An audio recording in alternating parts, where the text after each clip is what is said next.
Hello again, it's me, the snarky juror. Today is supposed to be a short day. Couldn't remember what the word was. And let's go ahead. I think they're going to start off. Well, I don't know who they're going to start off with. I was assuming it'd be Colin Albert. That's who we ended up with yesterday. Brian Albert's nephew. And I'm all sorts of confused on that one. This light is a little too bright for me.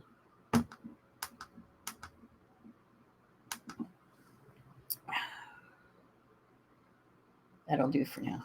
Nothing makes it better. So let's go ahead and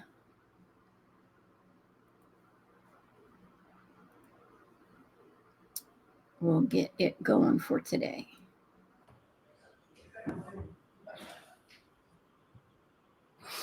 Jerry just came in.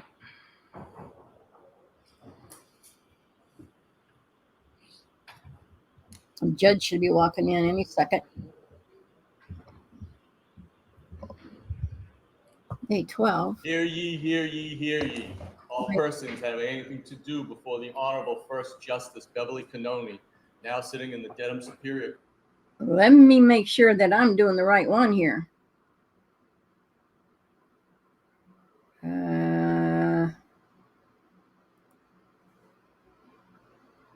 I need to go back to, that's day 12. I want day 13. There we go.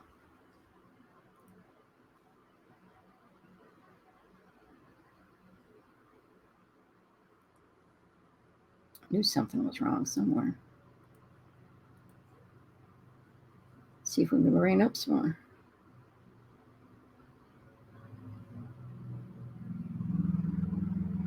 Can you tell I'm new at this? 22117 Commonwealth versus Karen Reed. Counsel? All right, counsel wanted to see me at sidebar? We don't need to be seen at sidebar, Your Honor, but I do need to be seen about an issue from yesterday. You'd like to be heard? Well, yes, I would. Okay, I'll hear you. What is it about? Your Honor, we are not only renewing our objection to the alleged harassment evidence that came in yesterday, but we're specifically moving to strike that testimony and specifically asking the court, before we get started today, to instruct the jury that they are to disregard that evidence. And I wanted to point out to the court that it is our view, we didn't even come close to opening the door to that evidence. I had just asked the witness if she had turned over those text messages to the state police when she spoke to them on August 25th of 2023. I've asked every witness when was the first time that they spoke to the state police. That was the first time Allison McCabe spoke to the state police. None of that conversation had anything to do with harassment whatsoever. It was strictly related to the death of John O'Keefe and the investigation of John O'Keefe. I stayed completely clear of any discussion of harassment whatsoever. I only focused on the federal grand jury and the approach by the state police on August 25. I opened no door. I didn't even approach the door. And yet that evidence came in. It led to a moment where that Mr. Lally, I believe, has been waiting for, which is for a witness to break down on the stand and feel sorry for themselves to gain sympathy before this jury. It was prejudicial to our client. It was prejudicial to our defense. It is error, and we're asking the court to correct it. All right, what do you say, Commonwealth? Your Honor, counsel absolutely opened the door as far as the questioning was concerned. It was not just the characterization of the questioning is just simply inaccurate. As far as the questions that were posed to the witness, it was more geared towards why, implying that the witness only provided this after testifying at the other proceeding or being questioned about it in that environment, and that's the only reason that she had these messages, and why hadn't she turned these messages over earlier? And that is in direct response to the harassment that that witness and her entire family, as well as Mr. Albert, had sustained as a result of actions by several different parties, including counsel. So for those reasons, it was proper. There was nothing, I don't think it was more than 5 minutes of testimony concerning it, and it was because counsel opened the door to it. Okay, thank you. All right, so Ms. Giannetti, I remember clearly the lines of inquiry that you initiated. So I disagree with you in the strongest way possible. You've made your record. Your motion's denied. Thank you, Your Honor. Okay, so Of let's course. bring in the jurors. Of course. please. Jeez. Leaning a little bit, are we? I don't agree. Objection, Your Honor. I don't agree. They did not open the door to that. They did not open the door to that. Now, I understand. I still think she didn't do it deliberately. Jim? I don't think. But I do not agree with the judge on that. In my humble, biased, non-professional opinion.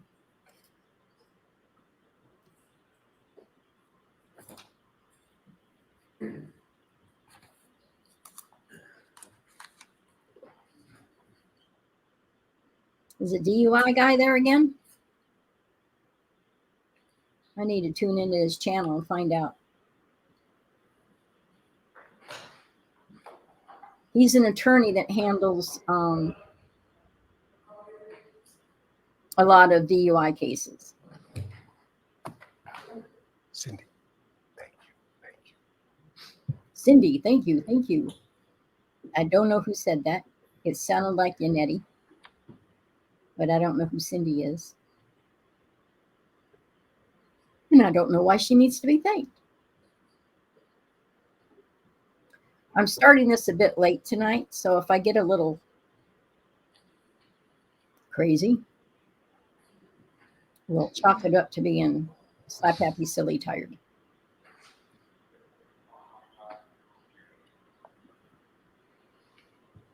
This is John O'Keefe's mother and father, I believe. I know this is his mother.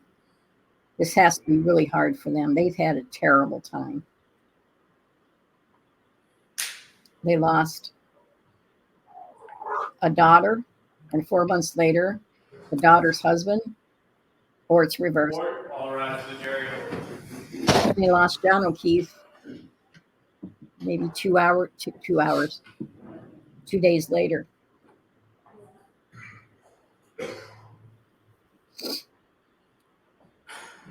So I feel for the family, the O'Keefe family, but I want justice.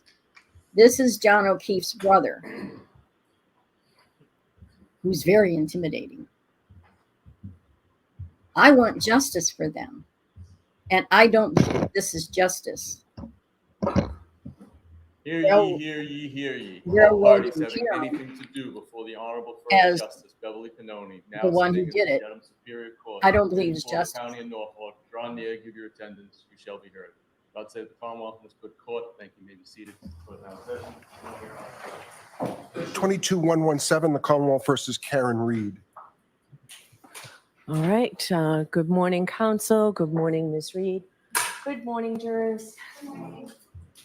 So I have to ask you those same 3 questions. Were you all able to follow the instructions and refrain from discussing this case with anyone since we left yesterday? Everyone said yes or nodded affirmatively. Were you also able to follow the instructions and refrain from doing any independent research or investigation into this case? Yes. Everyone said yes or nodded affirmatively.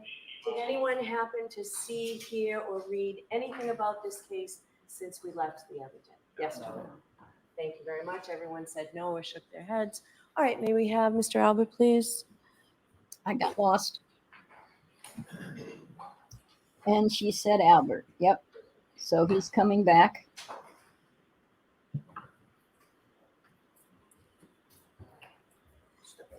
Step on here. Raise your right hand. You solemnly swear the evidence here, the court and jury in the case now and here to the truth, the whole truth, and nothing but the truth, so. I do.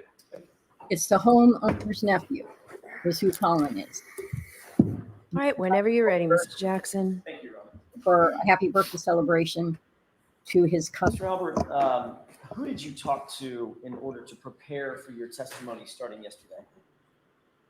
Can you rephrase that question, please? Phrase the question. You didn't understand my question? No. Who did you speak to in order to prepare for your testimony yesterday? My lawyer. Other than your lawyer, who did you speak to prepare for your testimony yesterday? No one. Did you speak to your parents? No. You didn't speak to your mom, your dad? Nope. At Do any you believe time this? No. before yesterday about your testimony or your statements? Nope. Did you discuss with your parents their testimony? No. So after they got off the witness stand, your dad didn't come home and say, here's how my day went. No. Your mom didn't come home and say, here's how my day went. Nope. The Albert family just ignored the fact that both of them testified in a court of law before a jury about the events of January 29th, 2022. Nothing was ever said. No. Did you talk to Mr. Lally at any point before yesterday in preparation for your testimony? I think that's Mr. Jackson speaking. Before yesterday, you said? Correct. Yes. Tell me when. Want to say a month ago about. What did you talk about? I got prepped for this. Tell me what that means. What does it mean to prep for this? What I'm going to be getting asked. Okay. Remember my first question, very first question this morning? I said, have you spoken to anybody in order to prepare for your testimony? And you said no. Yeah. Okay, so that's not true. You spoke with Mr. Lally. Okay. Yes. It's not an okay, it's yes or no. Yes. Okay. He just You doesn't. said that was about a month ago, correct? Correct. Around a month ago. Tell me what, I'm sorry, I didn't mean to. Around a month ago. That's it. Tell me what you and Mr. Lally discussed. The questions I would be asked here. Can you be more detailed? I don't remember everything he said. Did he go over the questions that he believed he would ask? I believe so. Did you give him answers to those questions that you believed you would give in response to his questions? Yes. What questions did he tell you he was going to ask? I don't remember. What answers did you tell him you were going to give? I don't remember. That was just a month ago, right? Yes. Obviously, you've been thinking about this case quite a bit, haven't you? Yeah. Over the last 2.5 years. No. How long have you been thinking about this case? Since people started writing about me on the internet. How about since you were at a house where an individual ended up dead on the lawn the next morning? Did that prompt you to start thinking about this case? No. Not so much, huh? Nope. Did you speak with, when Mr. Lally spoke with you, who else was there? The witness advocate, I believe, and Steve Nelson? yes. Who else? And is it Sergeant Tully, I believe? Tully, T-U-L-L-Y? I believe so, yes. Okay. Anybody else? Not that I remember. Sergeant Tully taking notes while you were having this conversation with Mr. Lally? I do not remember. Mr. Lally taking notes? I do not remember. Do you remember being told by either Sergeant Tully or Mr. Lally that your conversation was being recorded? I do not remember. Probably was. Would imagine it's all just a blur. How long was that meeting? Say 15 minutes, 20 minutes. Pretty quick. Were you given any instructions by either Sergeant Tully or Mr. Lally about your preparation for your testimony? Can you rephrase that, please? Sure. Did they give you any instructions about your the preparation for your testimony? How they wanted you to answer questions? The tone and tenor of your testimony? No. How they wanted you to dress, for instance? No.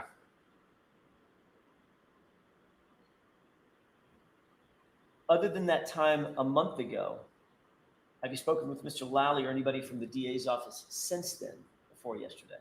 No. You watched any coverage of this case online? Nope.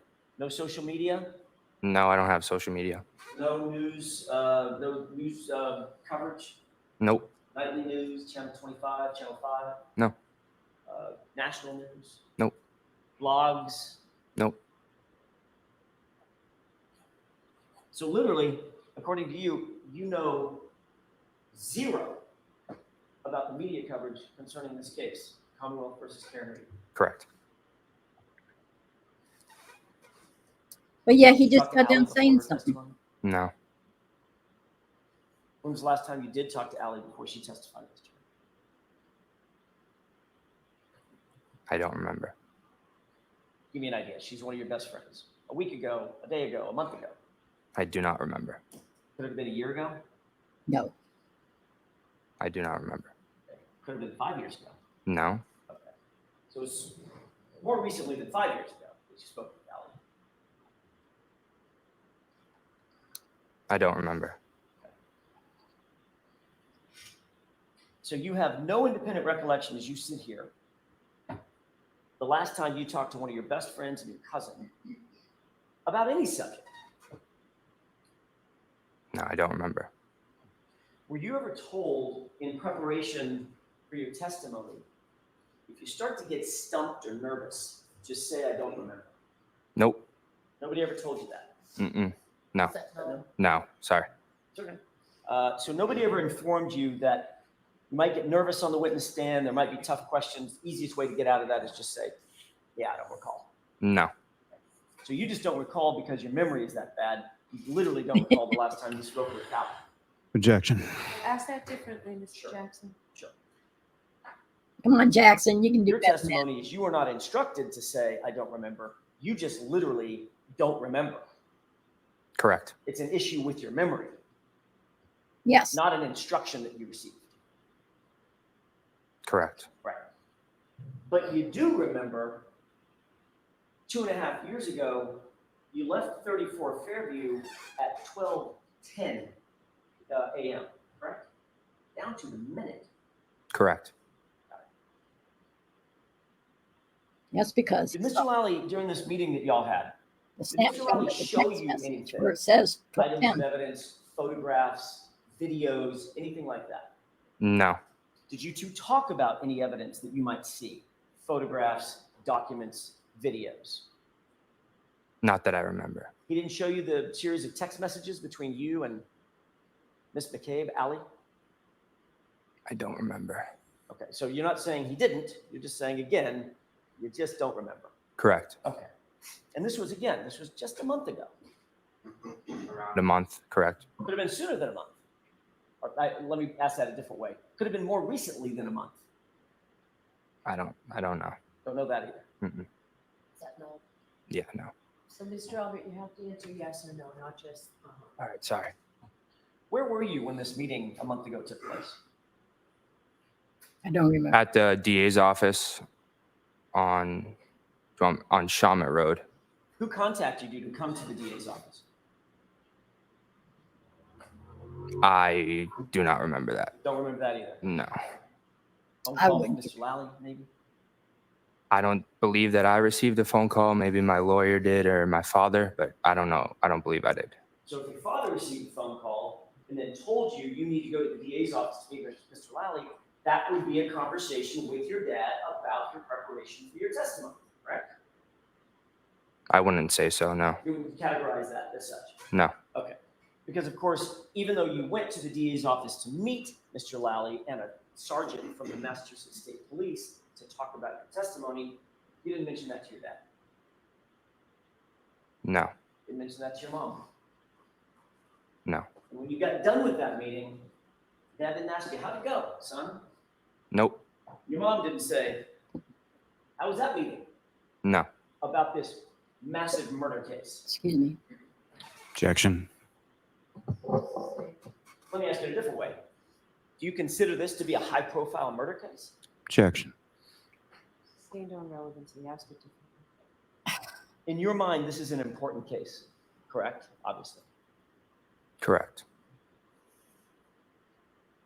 But according to you, it just never comes up in the Albert household. No. Okay.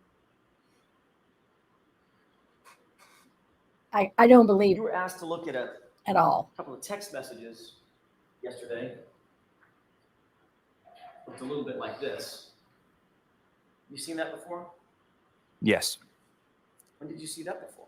Yesterday. Yesterday Before yesterday, had you ever seen that before? on my phone. Yeah. Okay, other than on your phone when you made the screenshot, had you ever seen that before? Mr. Lally ever show it to you? Not that I remember. No. So you two didn't discuss that in your meeting a month or less ago? We could have. I don't remember. But again, you don't remember. Mm-mm.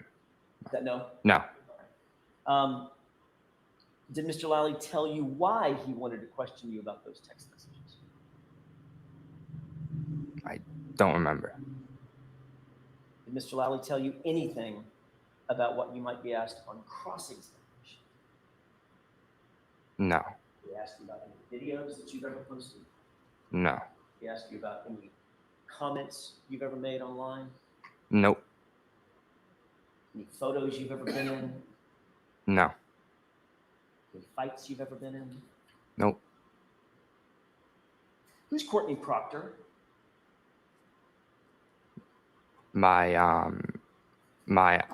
She's friendly with my aunt, Jillian. I'm sorry? My aunt Jillian, she's friendly with. When you say friendly with, describe that. What do you mean by friendly with? I know that they're pretty friendly. Have you ever been to Courtney Proctor's home? Yes. How many times would you say over the years? 4 or 5, maybe. Her family is close to your family, it's fair to say. Not that close. Close though. When you say not that close, but close though, what does that mean? I'd say we were more close when I was younger, not when I got older. Okay. How old are you now? You're 20? Correct.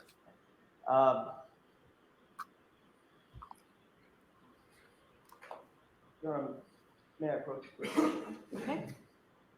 I have a photo I'd like to show Mr. Lally first. May I? Yes. Thank you. Take a look at that photo and tell me if you recognize it. Just look at it to yourself, please. Let me know after you studied it for a second. Yep. You recognize the photo? Yes. Who's in that photo? Objection. So the objection sustained is to the content of the photo. Did you want to come to sidebar and explain this to me? I do not understand this. How many times have they presented photos? He showed it to the prosecutor, and the prosecutor didn't object then. Why is he objecting now? He should have objected as soon as it was shown to him, because that's why it was being shown to him. You know, I'm tired of the games. I mean, what appears to be games. I'm tired of them. It took me a long time to come back to this today, because yesterday I got myself so wound up it wasn't funny.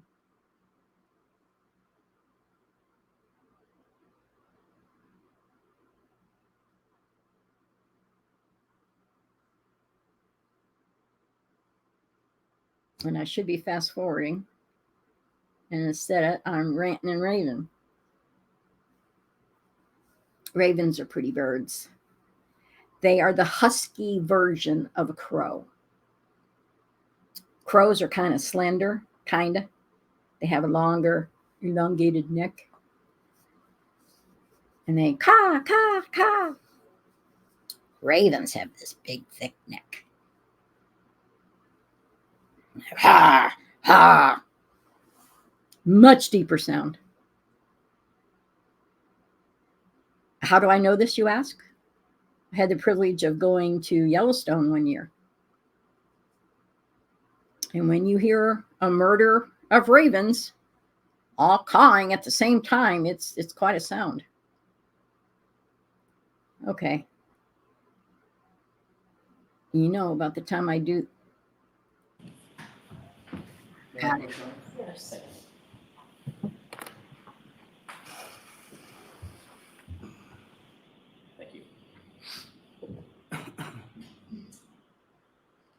Mr. Albert, approximately when was that photograph taken? Objection. No, we can get that, but we'll answer that question.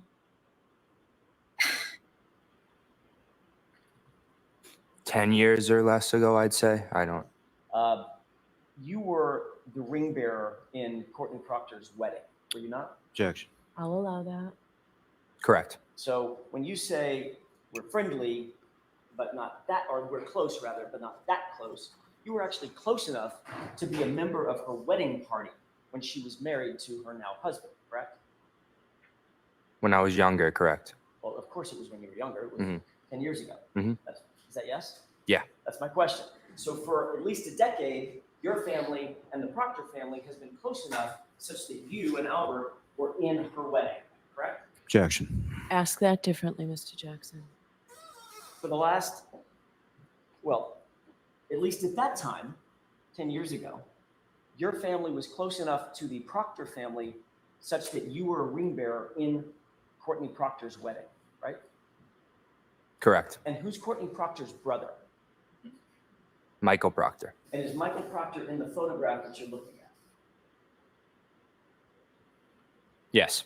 Person on the far left, Correct. looks like he's in a tuxedo. Correct. You were also in a tuxedo. Objection. Sustained. What I'm getting at is you all were part of the same wedding party, correct? Correct. And that's a photograph of Courtney Proctor's wedding and the entire wedding party, correct? Objection. Sustained. Is that a photograph of a wedding party? Objection. Sustained. Your Honor, may we approach? Yes. Good Lord.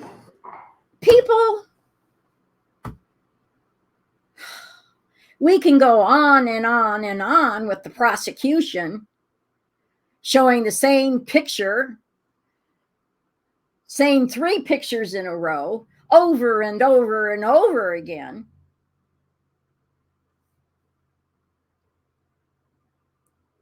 This is ridiculous. In my humble biased opinion, again, it is showing favoritism and bias.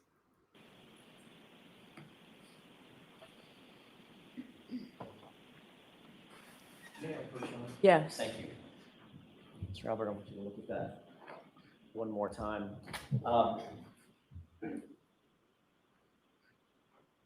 Both you and Michael Proctor are depicted in the photograph, correct? Correct.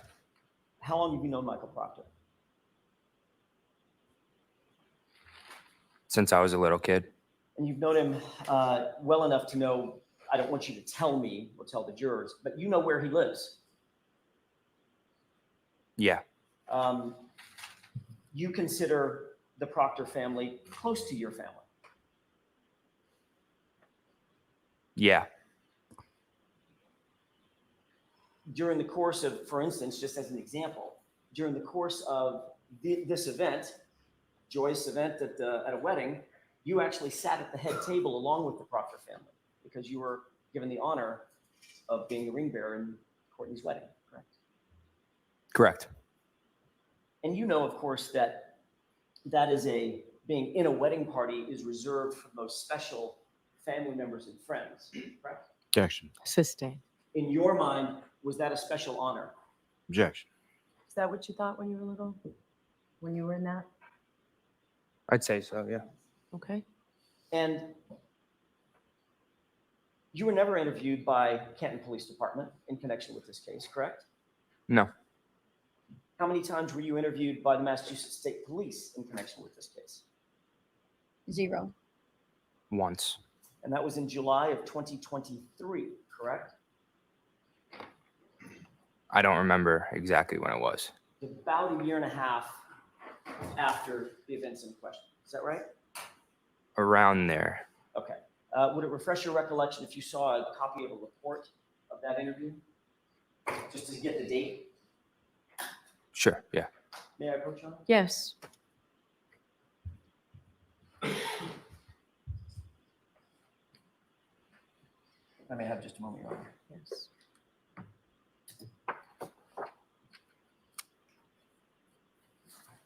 Take a look at paragraph 1. It's in the middle of the paragraph. If you'll just read that to yourself, please.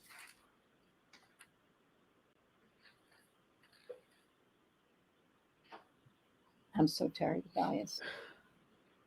You got that? Yeah. You saw the July 18 date, Yes. 2023. Yes. Does that refresh your recollection that that was the first time you were interviewed by the Massachusetts State Police? Correct. May I approach now? Yes. Thank you.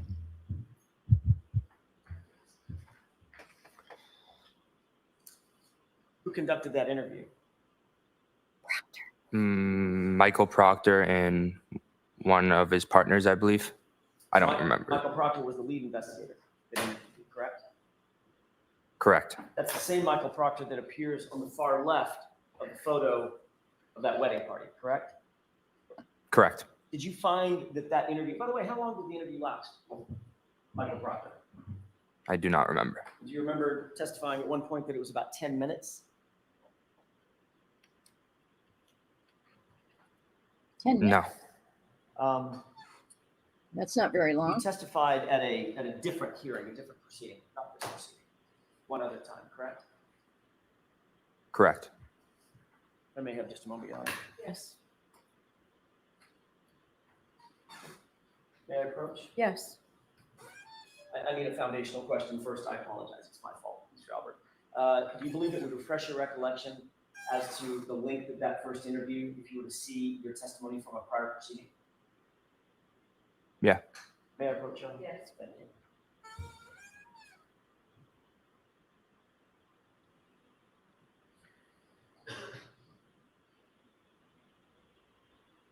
Take a look at this, and I'm going to direct your attention to line 18 and 19 of that transcript. Let me know when you've reviewed it. It's going to be another long day. Is that yes? Yeah. May I? Yes. Does that refresh your recollection? Yes. How long was that interview? Which interview are you? The interview that you had with Michael Proctor. That's what that question was about, that you just read. I still don't remember. Do you recall that it says that you testified? Question, how long Objection. did the interview last for? Objection sustained where his memory is not refreshed. You can do this differently, you know that. Did this refresh your recollection as to the question and No. answer, how you answered the question, how long that interview lasted? Yes. Okay. Did you say 10 minutes? Yes. So during the course of that 10-minute conversation that you had with Michael Proctor, what was the tone of that interview? You understand what I mean by tone? I do not understand. Okay. Was it hostile and accusatory? Not that I remember, no. Was it antagonistic or confrontational? Can you use different words, please? Sure. Was he being mean? No. Okay. He was being nice, right? Professional, I'd say. Yeah. Because you've known him almost your whole life, right? Yes. He was friendly and cordial, Correct. and the interview was comfortable. Say it again. The interview was comfortable. Correct. You didn't feel like you were on the hot seat. No. Unlike today.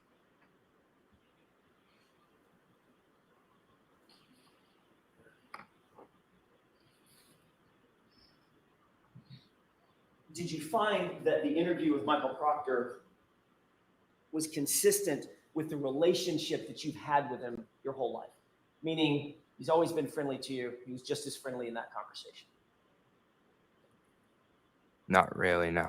How is he different? It's professional. I'd say more professional. Okay. Obviously, he was doing a job, correct? Correct. But when you walked in, you recognized him. Yes. He recognized you. Yes. You made natural greetings with one another, correct? Correct. Questioned you about a few things. Correct. He didn't look at your phone. He didn't ask to take your phone away from you. No. He didn't ask to seize your phone or seize any other physical items from you. No. You weren't asked to come down to the police station and sit in an interview room or an interrogation room, were you? No. Matter of fact, where did the conversation take place for those 10 minutes? In the DA's office on Shawmut Road. DA's office on Shawmut Road. Who else was there other than Trooper Proctor and his partner at the time, Trooper Clark. Can you Who repeat? else was there? Was it just Trooper Proctor, Michael Proctor, and Clark? Yes. Okay, so it was just the three of you. Yes. And Trooper Proctor was the one that was sort of leading the conversation. Yes. And when it was done, he said, "You're free to go." Correct. And he didn't take your phone. Nope. He didn't ask you to look at any text messages. Nope. He didn't look through your phone. Nope. He didn't take any screenshots or videos of your phone or the contents of your phone. Nope. Just let you walk out the door. Correct. Your Honor, may I publish the photo? Why don't you come over here for just 1 second? May I have that, please?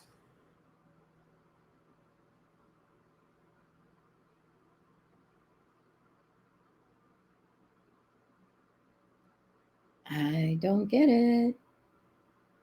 It drives me buggy.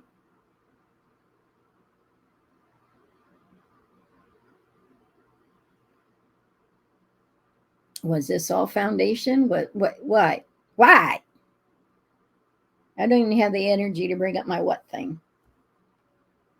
I'd probably do it wrong anyway.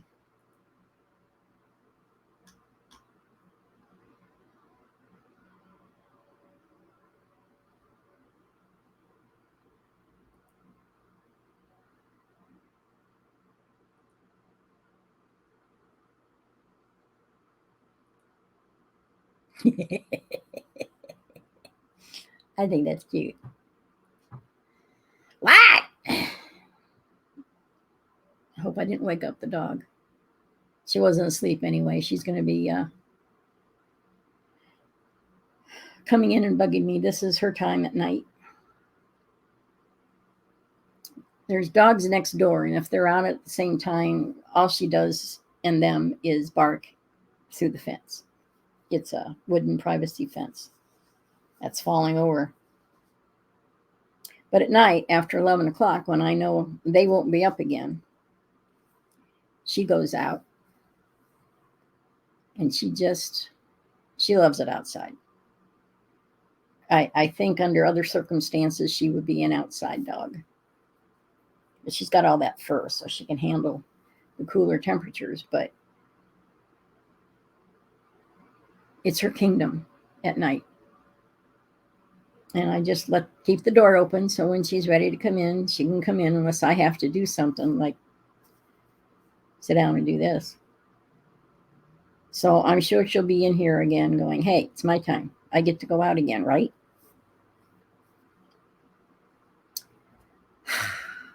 They have spent more time at Sidebar.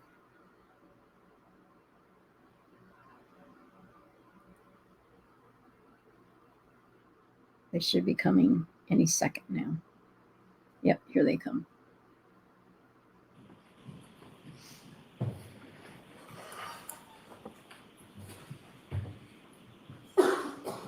May I inquire you? Yes. Thank you. Mr. Albert, I want to shift gears for a quick second. On July 27th, you and your attorney appeared at a hearing in a separate proceeding, correct? Let me ask it a different way. You testified at a different proceeding, not this trial, but a different proceeding. Correct. Okay. You appeared under oath. You appeared with your lawyer. You gave testimony, and that's part of what you looked at a second. Correct. But when you met with Michael Proctor, you did not feel the need to take an attorney with you. It was just you, Michael Proctor, and Investigator Clark, correct? Objection. That's sustained. You were asked yesterday about certain texts with your cousin, Allie, correct? Correct. I guess because he mentioned Allie is without your obviously lawyer. family, Yes. but she's more than family. She's also a good friend of yours. Correct. As a matter of fact, she's one of your best friends. Correct. And at your age, this is not meant to be pejorative, but we're different generations. At your age, your most convenient way of communicating is through text messages, correct? Correct. I mean, if you're going to grab a buddy say, let's meet at the such and such ball field or whatever, you're going to text him, probably not call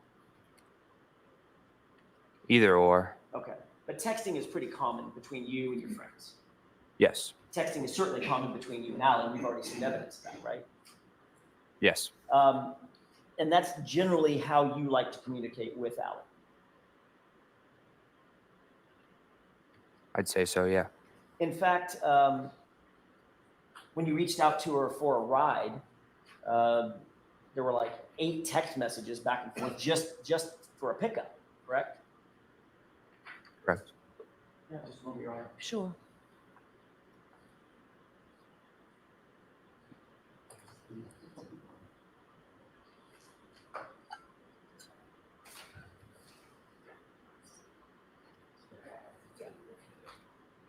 May I approach your arm? Yes. Copy of 81. I just want you to have that in front of you. Your Honor, with the court's permission, can you place Exhibit 81 on the screen? Okay.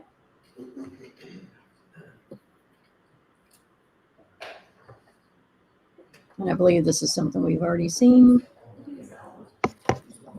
Your Honor, may I approach? I need to use the Elm arm instead of. Okay. Is there an objection to that? No, Your Honor. May I have that back? I thought you meant approach over here.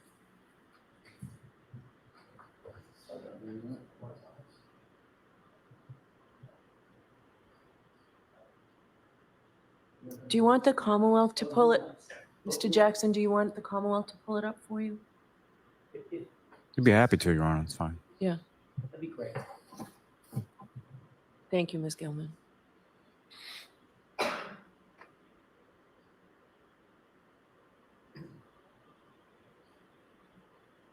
I approach the witness? Just Yes. hard copy? Should be able to just request it, you know. Okay. You Commonwealth see what's Exhibit displayed on the 21, screen? whatever. Yes. It's only part of the text string, but does that look like it's an accurate representation of what you're looking at? Yes. And this is a series of texts on or about January 28th and 29th of 2022. Is that right? Yes. And Mr. Albert, you needed something as simple as a ride. You were just asking Allie to give you a ride. Is that right? Yes. And that's because you said that it's common for you guys to text back and forth. You just texted her, hey, you can get me now. Is that right? Yes. And then you texted if it's easier. And then she said, okay, I'm dropping people off. And there was an exchange back and forth. Is that right? Yeah. And there were at least 8 texts between the two of you, if you just count them up real quick, just about getting picked up. Yeah. But if you scroll down a little bit, after the end of that text string that ends at 12:10 a.m. and it says okay. You see the next date? Yes. What date is that? It jumps to February. February 20th. That's nearly a month later, correct? Correct. So there was a gap after January 29th, 2022, It was actually the when you 28th. found out that a man had ended up dead on your uncle's lawn. And you and Allie did not text each other for a month, not once. Objection. Sustained is to that form. Ask it differently. Isn't it true that on January 29th, later in the day, you found out about John O'Keefe and his condition, the fact that he died? Objection. Is that true? Did you find out that day? Yes. Okay. So you were well aware of, we can take that down. You were well aware, Mr. Albert, that something very tragic had happened at your uncle's house, Brian Albert's house, right? Correct. And you were aware that you had been at your uncle's house that night, right? Correct. You're also aware that, according to you, Allison McCabe was the one that picked you up and took you from that location. So Correct. who's And phone notwithstanding the fact of this tragedy, you and Allie didn't text each other Yeah, that was Allie's one phone. time for a month. Is that right? I don't think that's correct. So where are those texts? We text on other platforms too. So I'd say other apps. So is there a reason why you decided for the next month to just switch platforms to maybe Snapchat? Objection. I'll allow it. No reason. Are you sure that you switched platforms? I'd say so, yeah. Why did you switch platforms? We go back and forth, I'd say, between platforms texting. You switched platforms because you know that Snapchat deletes all communications, correct? Objection. Ask it differently, Mr. Jackson. Do you know that Snapchat has an auto-delete function on it? If your app is set to that, yes. Your app was set to that, wasn't it? I do not remember that. So again, your memory is failing you. Can you rephrase that? Sure. Once again, your memory is failing you. You just Objection. don't remember. Objection. Ask it differently, Mr. Jackson. Isn't it true, Mr. Albert, that you either switched platforms or deleted the texts because you did not want your text communications with Allison McCabe to be discovered? Objection. This is Overruled. Is that right? That's not true. Jackson So where are said those overruled. communications? I do not know. Can't produce them right now, can you? I'm not sure. So in the days, the hours, and days and weeks following the death of John O'Keefe, your communications with your best friend, Allie, the person who gave you a ride home that night, they're just gone. Right? I'm not sure. You testified that you provided Exhibit 81, what we're just looking at and you're still looking at in front of you, as a screenshot of your communications on January 29th, 2022 with Allison McCabe, correct? It was a screenshot. You say that again? Sorry. You provided that item as a screenshot, not as an actual text to law enforcement. Is that right? I don't believe so. Okay, do you know what a screenshot is? Yes. What's a screenshot? When you take a picture on your phone. That's a picture from your phone. Yes. Okay, so it is a screenshot. Yes, it is a screenshot. Okay, that's my question.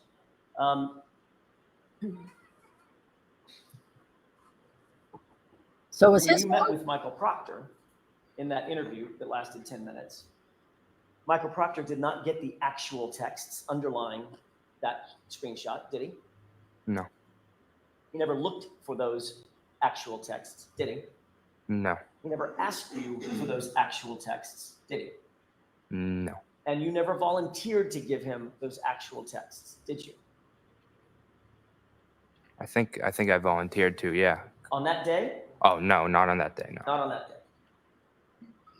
You know what a phone extraction is? Not familiar. Okay. Have you ever heard of a phone imaging or a phone extraction or a forensic extraction? Any of those words sound familiar? Not really, no. Michael Proctor never asked you, I think it's fair to say now, given that answer, Michael Proctor never asked you if you could do a phone extraction of your cell phone, did he? No. He never asked if he could take a forensic image of your phone, did he? No. Do you know what metadata is? Nope. You know the dates and times. You take a photo on your phone. Sometimes, well, not sometimes, all the time, it'll capture the date and time of the photo. You know that? Objection. I'll hear this answer and it may end your inquiry. Do you know that? Pretty sure I do, yeah. Have you ever heard of that data, the dates and times and geolocations? Have you ever heard of that referred to as metadata? No. Okay, so I'll just use the word date and time. Okay. You know that on your phone, if you pull up a text, you can go behind the text and see the date and time that it was actually sent or received, right? Yeah. But on a screenshot, you're left with just what's on the screen. Can't go behind the screenshot, right? Yeah. Okay. You provided just the screenshot, ultimately, not the actual text, correct? Correct. But in September of 2023, Michael Proctor's partner, a man by the name of Yuri Buknik, you know that name? Yeah. He contacted you and said he wanted to talk about your text messages, correct? Don't remember. Do you remember that you told Yuri Buknik when he asked about the text messages, you did not have the screenshot anymore. You sent it to your father, Chris. I don't remember that. Do you recall telling Yuri Buknik if he wanted to get the screenshot, you weren't going to give it to him. He'd have to get it from your dad. Do not remember that.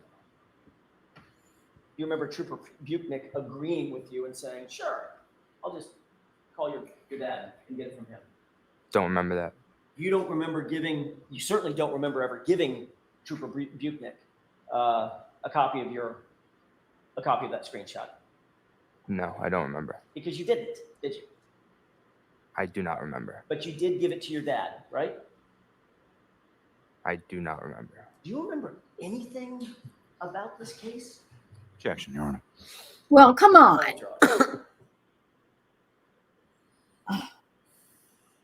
True. To this day, you've Oh, never snarky. been required I'm to one that's present supposed to be your phone snarky. any law enforcement agent. have you? Nope. But he's definitely Never been well coached. imaged. It was never downloaded. Nope. You still have the same phone? Yes.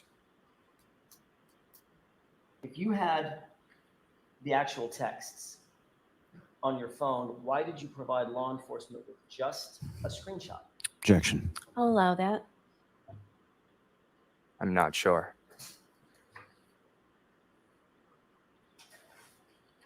You're losing credibility, son.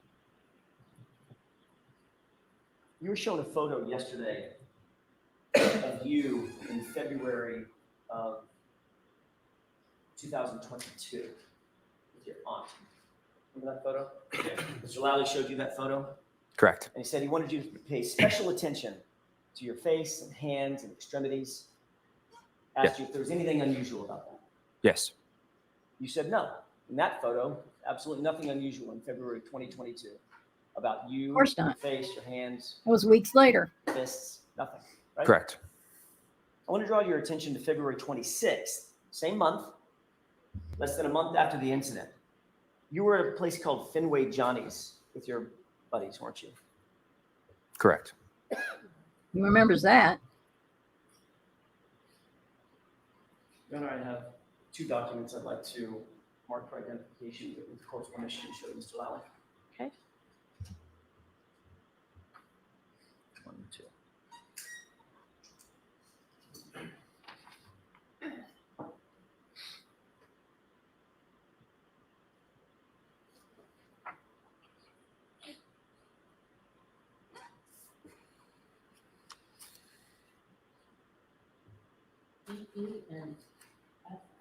Thank you.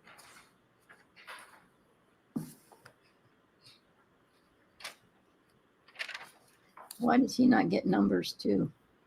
Okay. Present these to the witness. Yes. May we approach? I may as well see them. I'll end up seeing them anyways.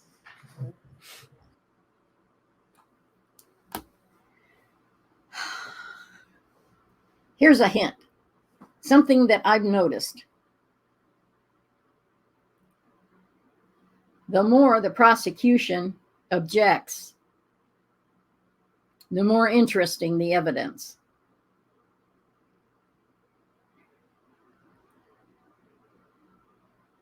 The closer to being something detrimental to the opposite side.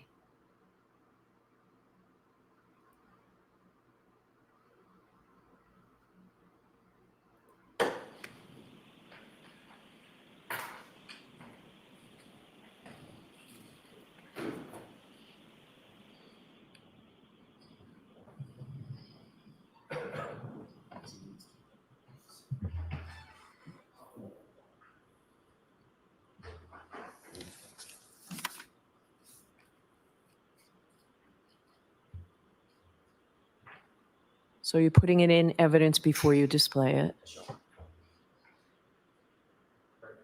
May I approach one more time? Yes. Mr. Lally. Took off some identifying stuff. It's called redacting. Sir, do you recognize those two documents. Yes. Taking a look at the one that's got multiple documents on it, I don't want you to tell me what's on it. Just tell me if you recognize the picture that's in the middle to the right. Yes. Okay. And then looking at the second document, which I believe is marked EE for identification at this point, does that appear to be a true and accurate enlargement of the first thumbnail? Yes. And those were taken on that photo was taken on February 26, 2022. Yes. At the place called, I think it's called Fenway Johnny's, right? Correct. Okay. May I publish the Put it into evidence sorry, first. Move for the admission of just EE. So you need to get it to the court reporter. May I, I'm sorry, just FF. May I approach?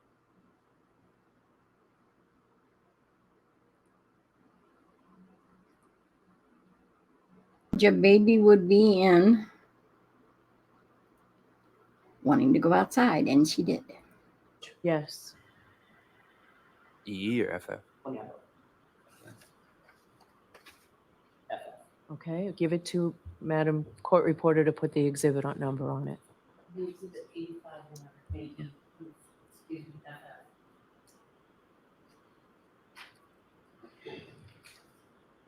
Yes.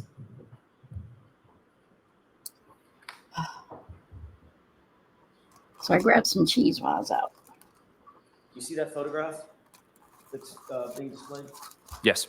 Are you in that photograph? Yes. Which person are you? In the middle. In the middle.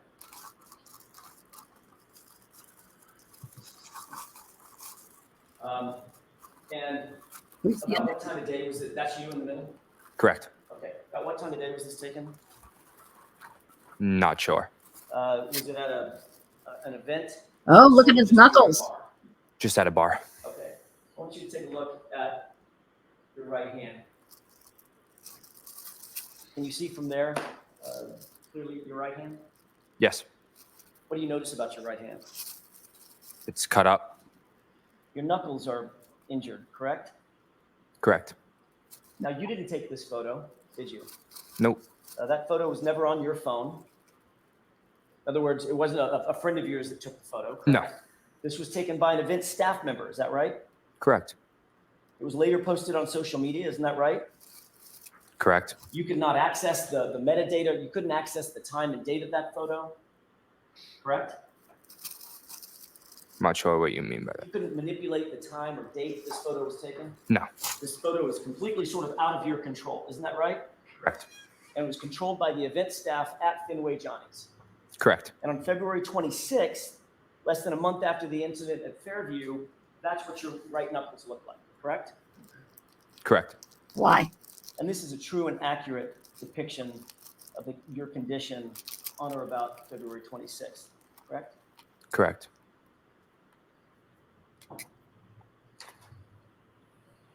How'd you get those injuries, Mr. Albert?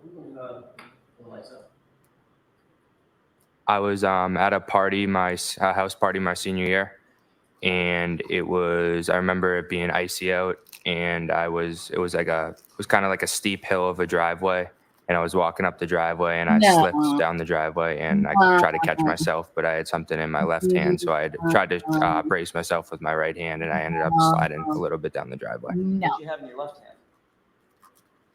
If I remember, it was either my phone or a beverage. So according to you, you fell on ice and injured your knuckles, No. as we just saw in that photograph, No. right across the top of your knuckle. No. Correct. So you fell onto No.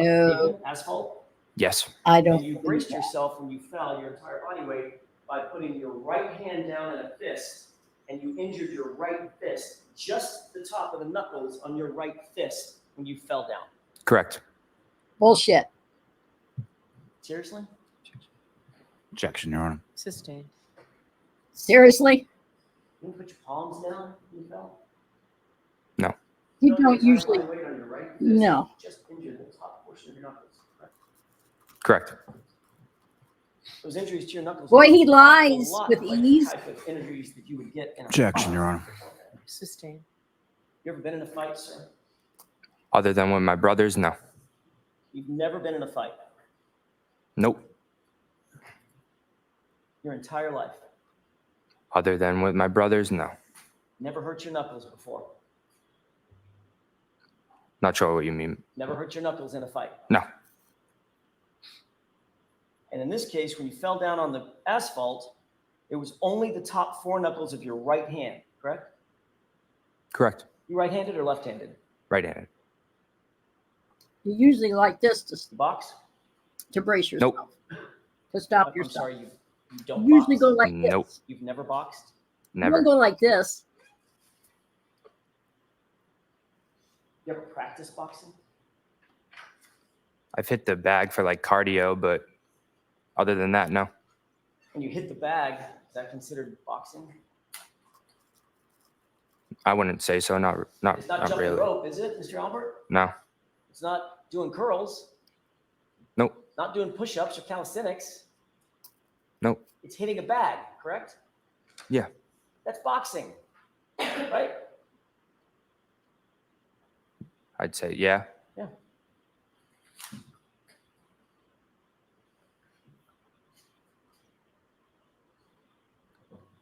When that photograph was taken at Fenway Johnny's, He's just discounted everything he said to those me. knuckles looked like they had been re-injured from a prior injury. No? No. Just falling on the asphalt. Correct. Any other cuts or scrapes from that terrible fall on the asphalt? Objection, Your Honor. I'll rephrase it. Any other cuts or scrapes or injuries from that fall? I don't remember. Just your right knuckles. Yeah. She likes cheese too.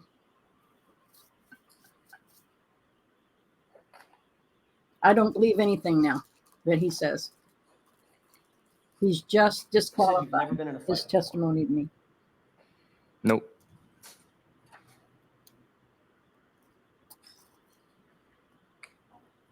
Did you post a video?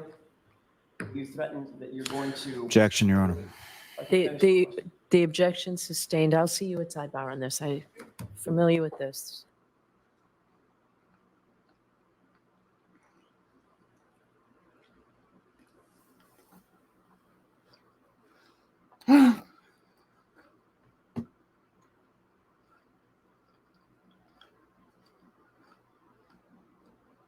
Ridiculous.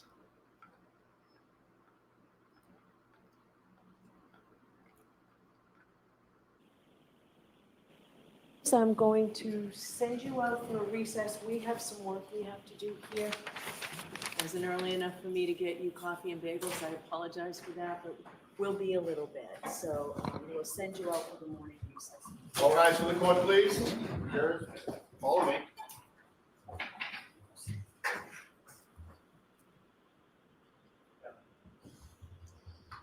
Looks like they scored a point.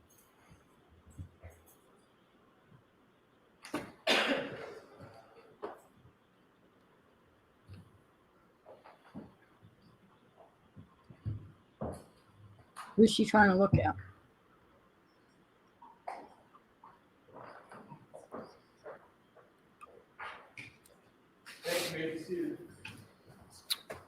This should be interesting. So, Mr. Albert, you stay right where you are.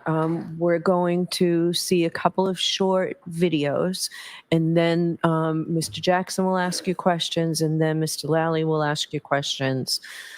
Then I'll hear from the lawyers, and then I'll take a break, and you'll get a break before we go back. Okay. Okay? Yeah. Did you have a lawyer present? No, I do not. Okay. All right. So the first one, are they both on the same? They're separate. I separated it. All right. So let's mark them each for identification. The one I'm holding in my right hand, Bring it up. I'll call advantage. Okay.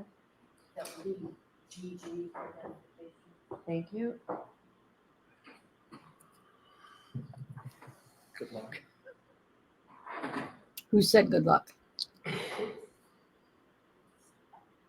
The one in my left hand, with the court's permission, this is, I'll call this bang bang. That would be AJ for identification. Wasn't All right. that his Thank nickname? you. It was somebody's nickname. All right. So play GG first, please. Yes, sir. Yo, your advantage boys, I will beat all your asses. I promise you, I will fuck you all up. Pull up, bitch. Okay, and the next one, please. Your advantage, bro. Fuck you. Yeah, fuck you, pussy. Please go, boy, you be knocked out. KO. Bang, bang. Okay. May I inquire, Your Honor? Yes. I'm going to take those two videos one at a time. I'm going to call one the advantage voice and one the bang bang.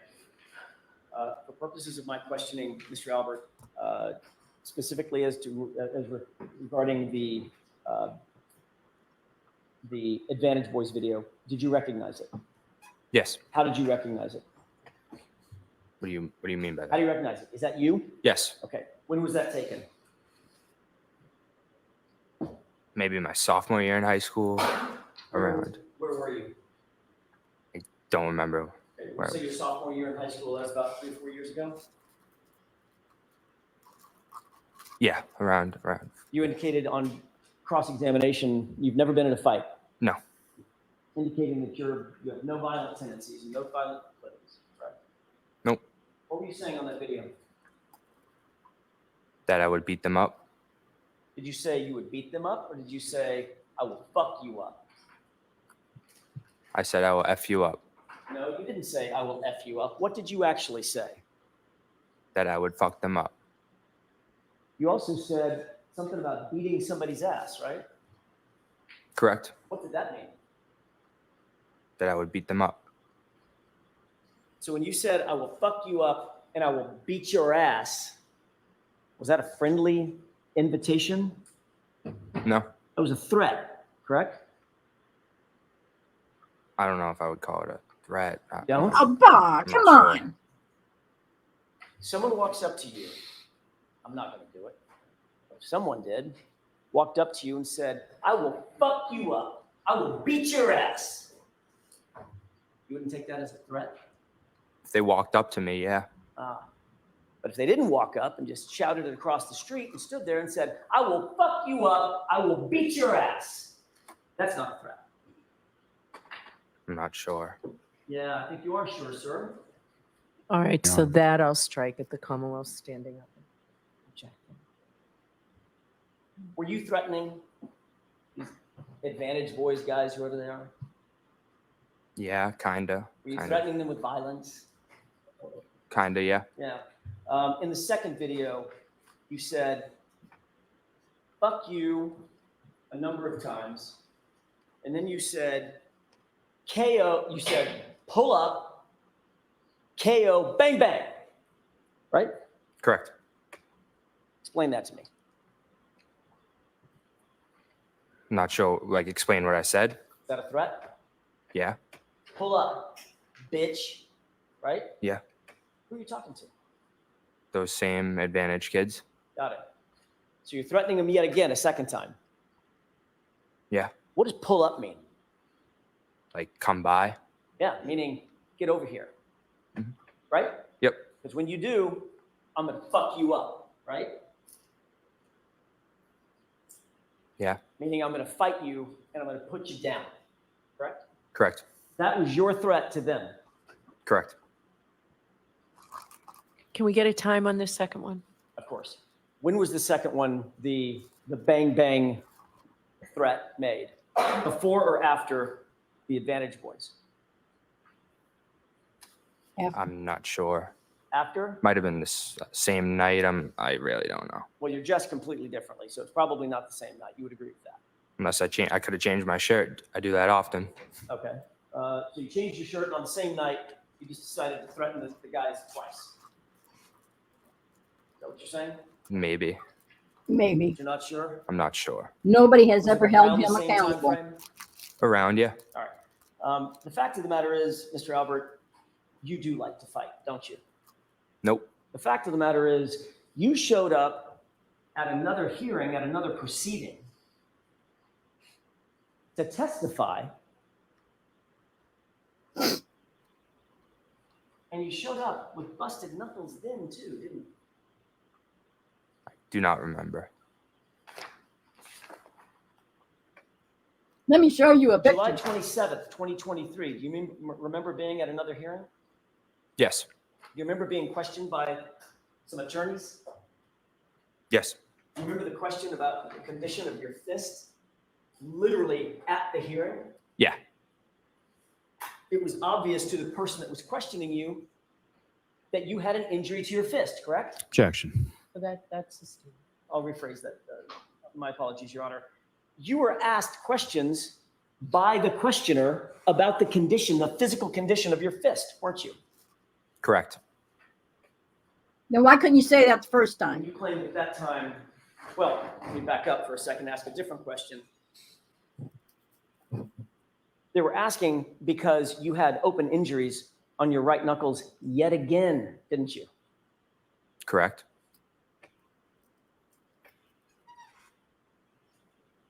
You said, I must have been hitting a heavy bag, right? Yeah. Boxing again. Hit in the bag. Yeah. Just working out, right? Yep. Didn't have any injuries on your left hand, though, did you? No. How many times have you hit a heavy bag?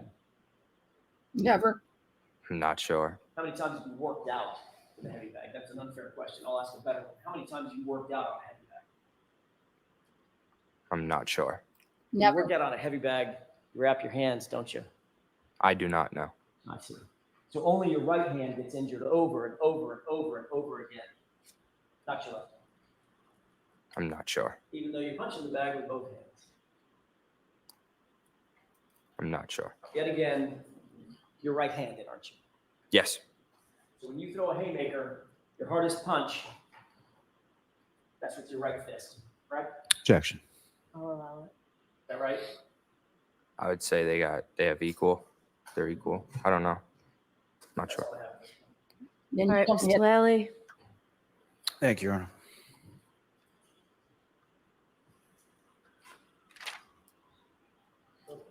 Mr. Albert,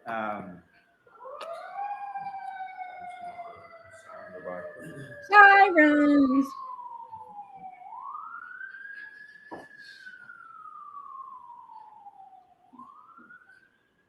when those videos were made, you were a sophomore in high school, is that right? Around that, yeah. How old were you when you were a sophomore in high school? 16 years old. And so that would have been at least a couple years before January of 2022, correct? Yeah. And as far as within those videos, well, as far as timing, so those videos were around the same time, both sort of same time period within your sophomore year, Correct. and relatively close to each other, is that correct? Oh, and since then, he's Correct. such a good boy. And who or what is an advantage? It's a club hockey team. And what, if any, relationship did you have with that club hockey team? None. And so, as far as what videos you were made and sending, were there any videos from that group that were made and sent to you? Text messages. And with regard to those text messages, So he was just generally, defending what did they himself. say? Just name calling me and my friends, calling us like pussies and stuff like that. So this was sort of a back and forth, is that correct? Correct. And do you even play hockey? And just by Nope. calling back and forth, my knuckles got And were these injured. people around your age at that time? Yeah. And were they kids from the same town or different? I don't even know where they're from. Did you even really know these kids or what their names were or anything like that? Not at all. Big man And was with there the ever bottle in any your sort hand of, and a camera in the other one. physical fight or even a physical interaction with these other kids? Never. Did you ever even meet them face to face? Never. So how'd your knuckles get busted? And with regard to Mr. O'Keefe, your neighbor who lived at the top of the street when you lived in Seven Meadows, you ever threaten him? Never. Did he ever threaten you? Never. Did you ever have any sort of back and forth exchange similar to what was Hey up- kid, get off my yard. Never. I have nothing further. Okay. Your Honor, may I, very briefly? You indicated, Mr. Albert, that this was your sophomore year in high school. But you were asked that exact same question under oath, the time frame of these videos in that other hearing, weren't you? I believe so, yes. And what'd you say You then? indicated under oath in that hearing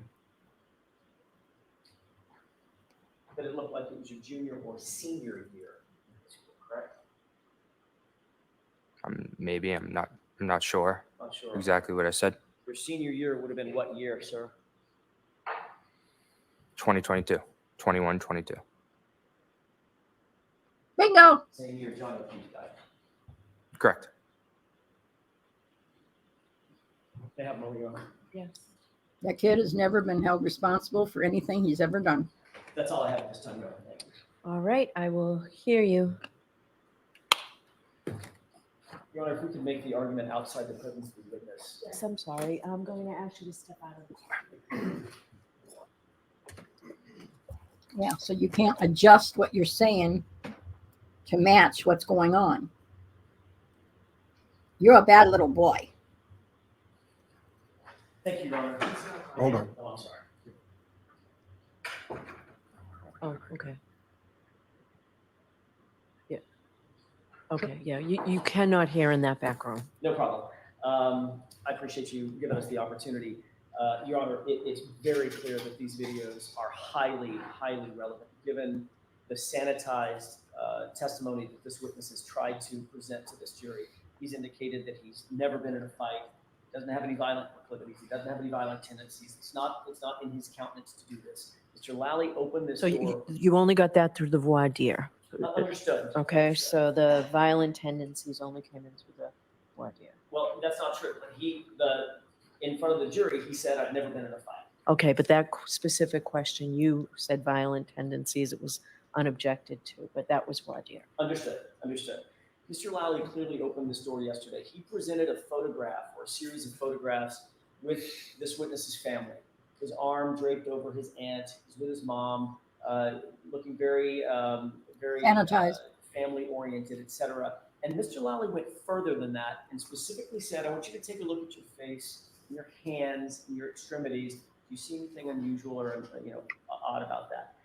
That's why I believe the court allowed, based on the testimony today, allowed the photograph in February of 2022 of the actual photo that cannot be manipulated. It's in the hands of a third party of the busted and injured knuckles on this witness's right hand. He then said, "I've never been in a fight." Those two videos belie that testimony.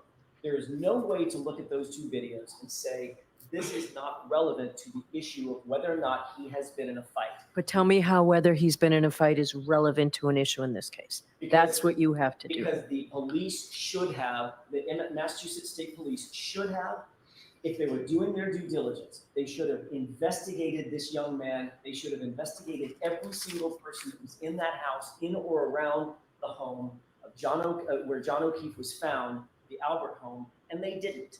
They did nothing to investigate whether or not there was someone in the house who tended to fight, who wanted to get in physical altercations, who had a propensity to get in physical altercations, who was a fighter by nature, who threatened to fight, who threatened violence. That's what this young man has indicated he does constantly.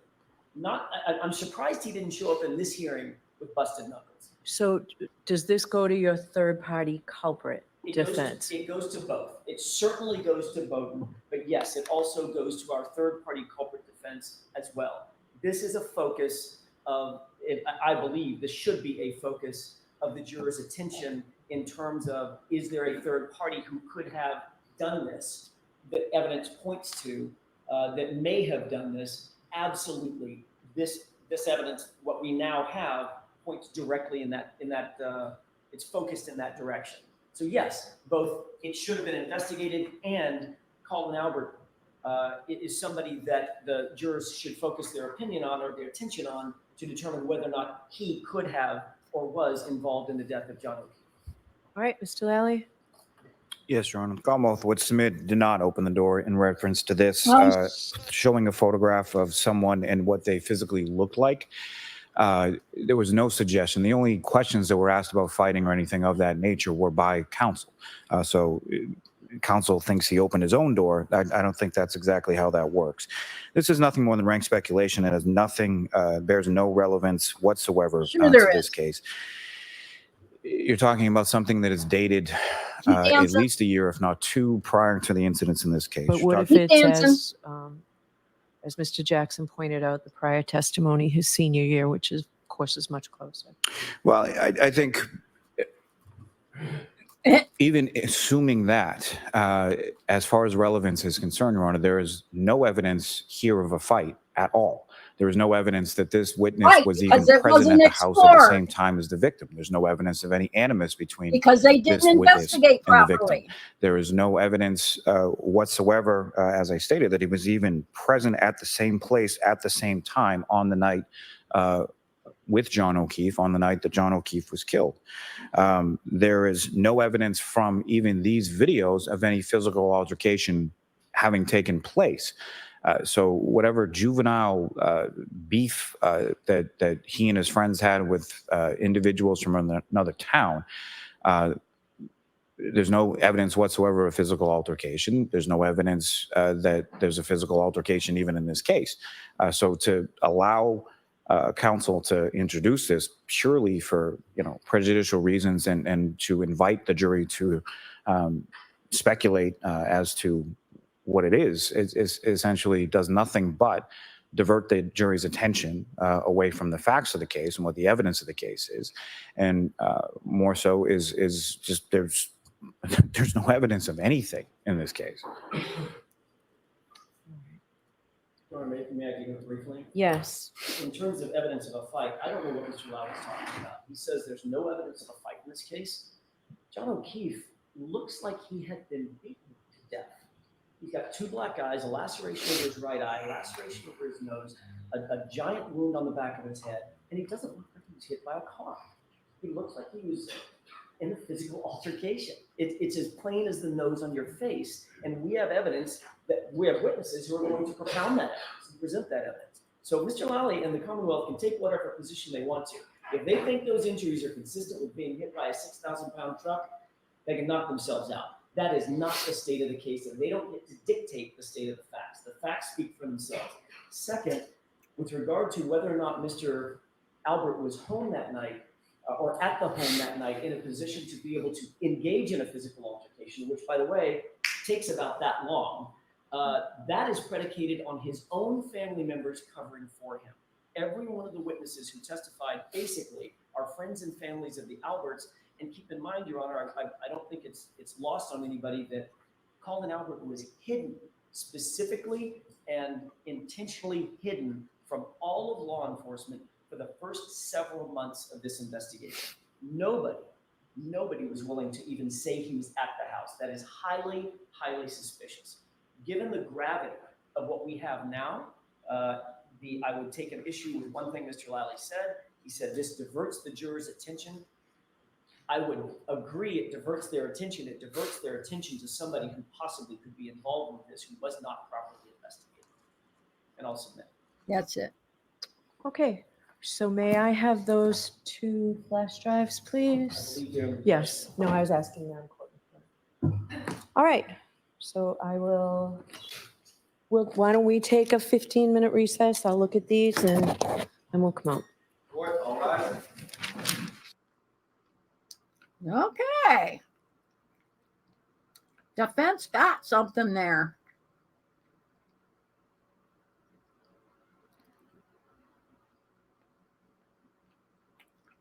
Let's just see what the judge does with it. That looks pretty hostile to me.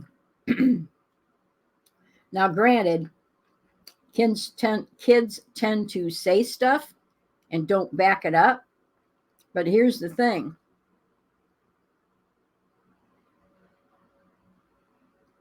He's got busted knuckles. So it wasn't all just talk.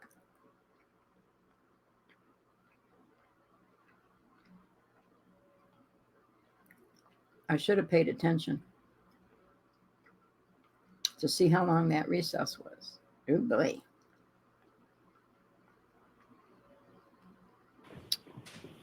So Jim, Looks like he got spitting all over myself. oh, actually, they'll need to be passed down to Nancy. Thank you. Looks Sorry. like he got his way because they're going to play it. Everybody's come across so squeaky clean. And this proves that they're not so squeaky clean. And that people have been protecting Okay, the witness can take the stand, please. and covering for family members. Every time Colin's name has come up and Chloe's So I'll remind you, you're still under oath. Right, name so has come up, Mr. Jackson, people got Madam started Court dancing. Reporter has 2 marked for identification. Are you moving to introduce those into evidence at this point? With the court's permission, yes. Okay. So let's wait a minute. Yay!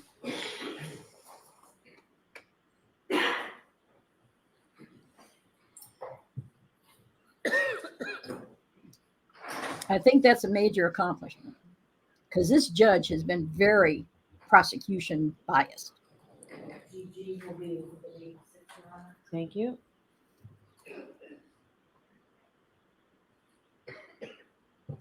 GG will be able to leave, Thank you.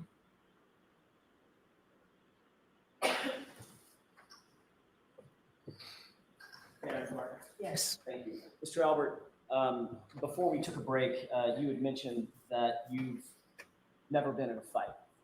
Correct. You stand by that testimony? Correct. I'd like you to take a look at the video. Take a look at this. Marked for, sorry, it's evidence number 86. I'm going to play this short video for you, and then I'm going to ask you a couple of questions.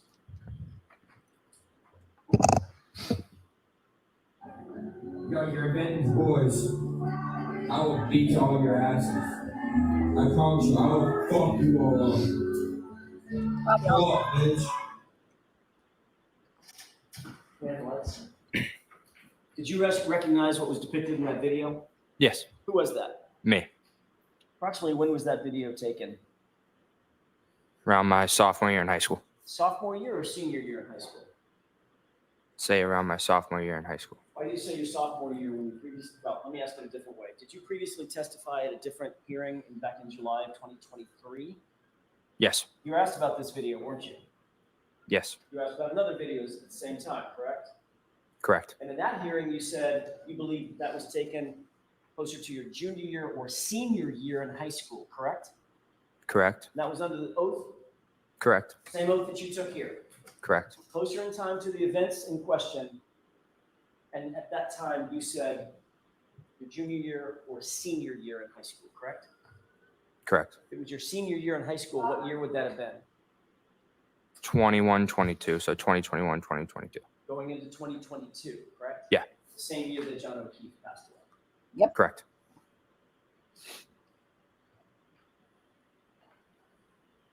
What did you mean by, I'm going to fuck you up?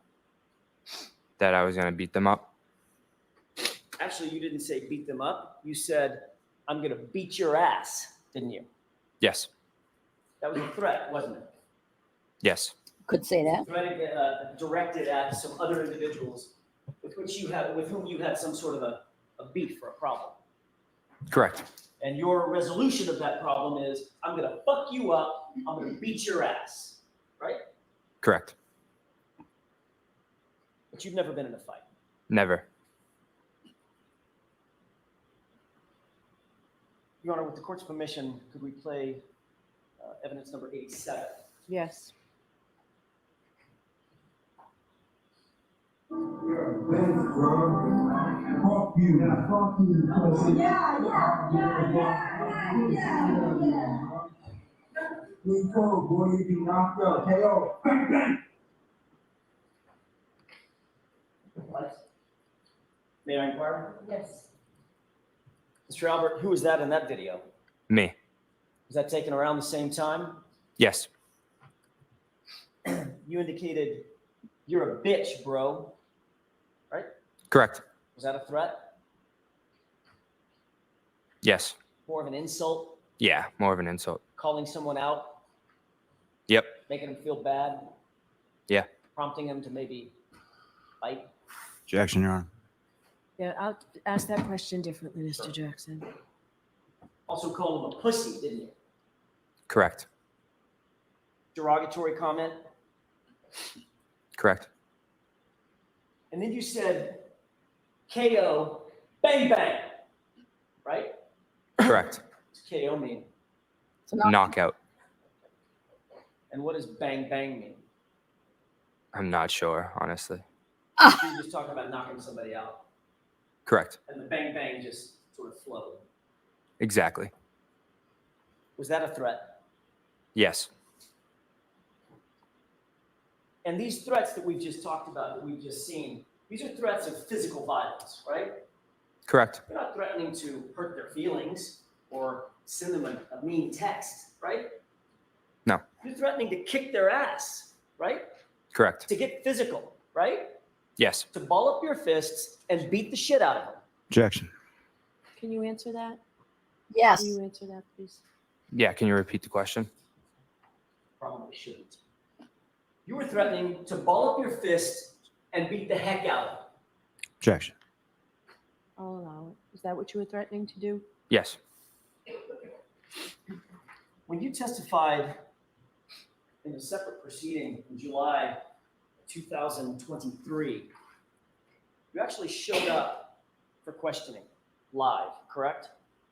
Yes. And you showed up at the time in July of 2023 with your knuckles busted up again, didn't you? Correct. And you were asked about your knuckles at that time, correct? Correct. And that time you said, oh no, I didn't fall down on black ice and slip and break my fall with my knuckles like you said here. You said, oh, I hit a heavy bag and busted my knuckles up on a heavy bag, right? Correct. So that heavy bag was you practicing boxing, right? It was me getting cardio, yes. Which is in a Bruising, form of yes. fighting. Cutting open? In a No. form, yeah. Punching a bag. Yep. That's how you choose to do your cardio. Sometimes. And you're right-handed, Yes. and it was your right hand that was busted up. Correct. So when you throw your hardest punch, that's with your right hand, isn't it? I'd say, I'm not sure. I'd say they're equal. You're equally strong with both hands. I'd say so. So in your words, you could fuck somebody up with either hand, right? Objection, Your Honor. You answer that. No, I'm not saying that. That's all I have, Robert. Okay, Mr. Lally? Thank you, Your Honor. Damage control. Let's watch him dance. Your Honor, just before I begin, may we approach? Okay. God. Your Honor, how do I do this? What do I say? They're making me look bad.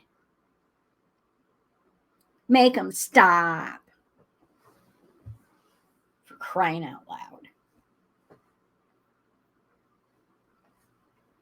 I forgot what I learned in the last year of law school. Can you remind me real quick? This is ridiculous.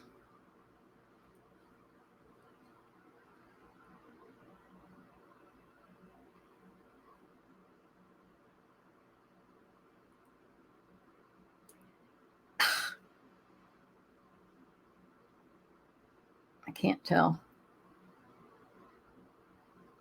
This is while the case was, she's a friend. Should be any time now. Any time now.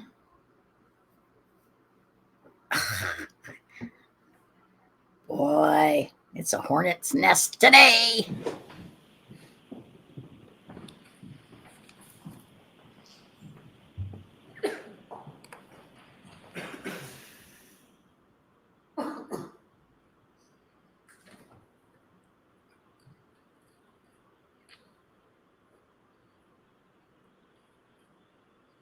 Make sure you write down everything the judge said and exactly how to say it. Yes. Mr. Albert, just to be clear, Allison McCabe is not your cousin, correct? Correct. She's a friend of yours who you have relatives in common, is that correct? Correct. Now, when You and I and other individuals met prior to your testimony in this case. It was just one time, is that correct? Correct. Did we talk about something called sequestration? Not that I remember, no.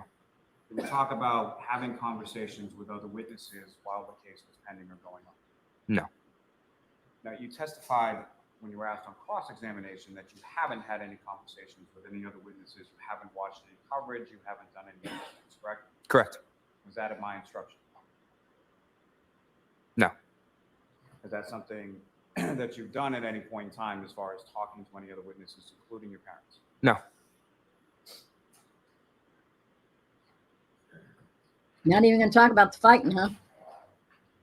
Now, you were asked some questions on cross-examination about your family's relationship sort of with the Proctor family, correct?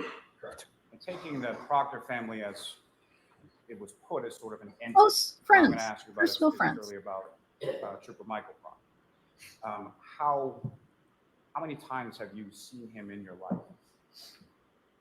Numerous. Maybe 5, 6 times. And when about would those be, and what would the nature of those interactions be? Other than when I got interviewed last time with Trooper Proctor and one of his partners. Other than that, I didn't see him for years, I want to say, since I was a young kid.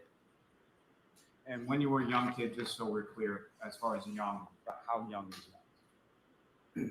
10. Maybe saw him. I could have seen him at like a football game or something, but other than that, like pretty young, like 12, 11, 13 years old. And where about, or what was the context in which you would have seen him? Was it you and him together, or was it a group setting, family? Family. How would you have come into contact?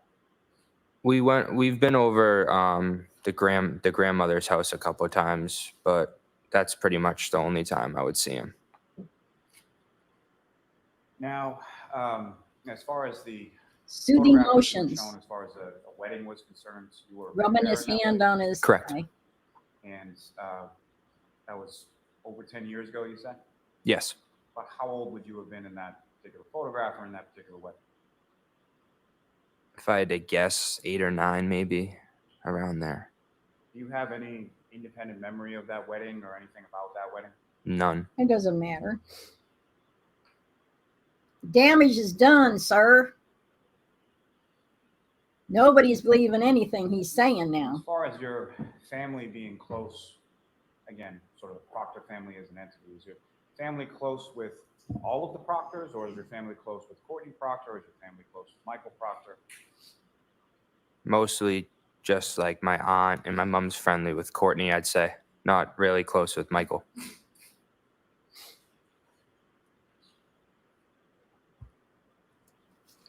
There are some questions about the text messages that were up on the screen yesterday and up on the screen today. As far as sort of gap between January 28th and February, is that correct? Correct. Now, you indicated that there were other means by which you would have communicated with your friend Allie McCabe, is that correct? Correct. Is that consistent with, is that only Allie McCabe, or is that consistent with other friends that you would communicate with? All my friends.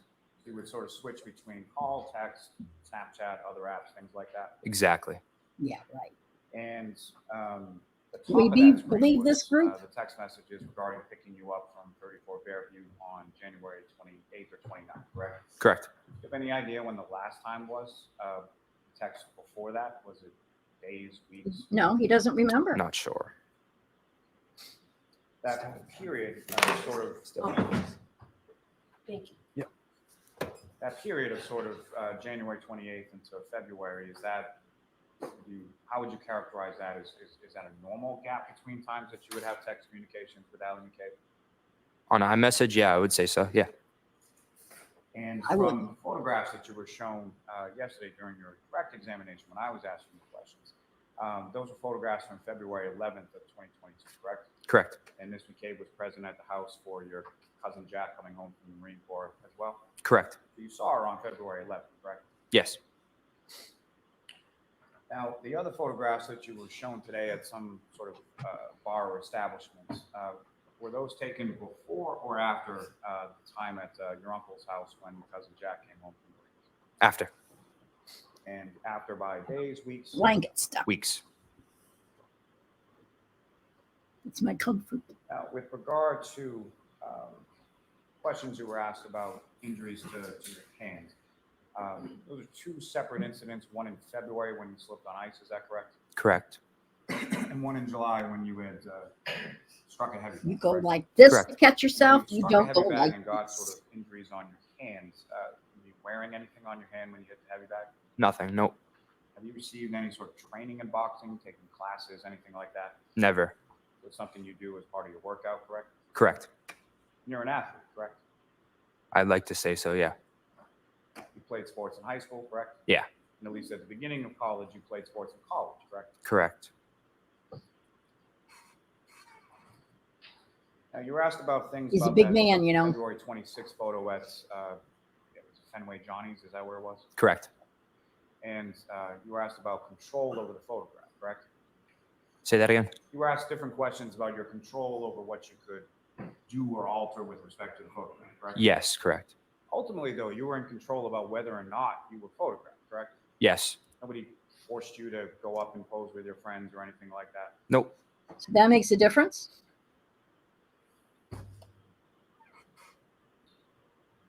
Now, as far as those Those are war videos, wounds that to you were him. shown, how old were you? Around 16, I'd say around 16 years old.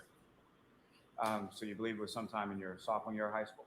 Yes, that's what I believe. That's not what And you so that believed would have been a before. couple years before your senior year of high school, which you were in January 2022, correct? Correct. And this video, as far as you recall who you were referencing in those videos? An advantage club hockey team. So a club hockey team, were they about the same age as you? Yes.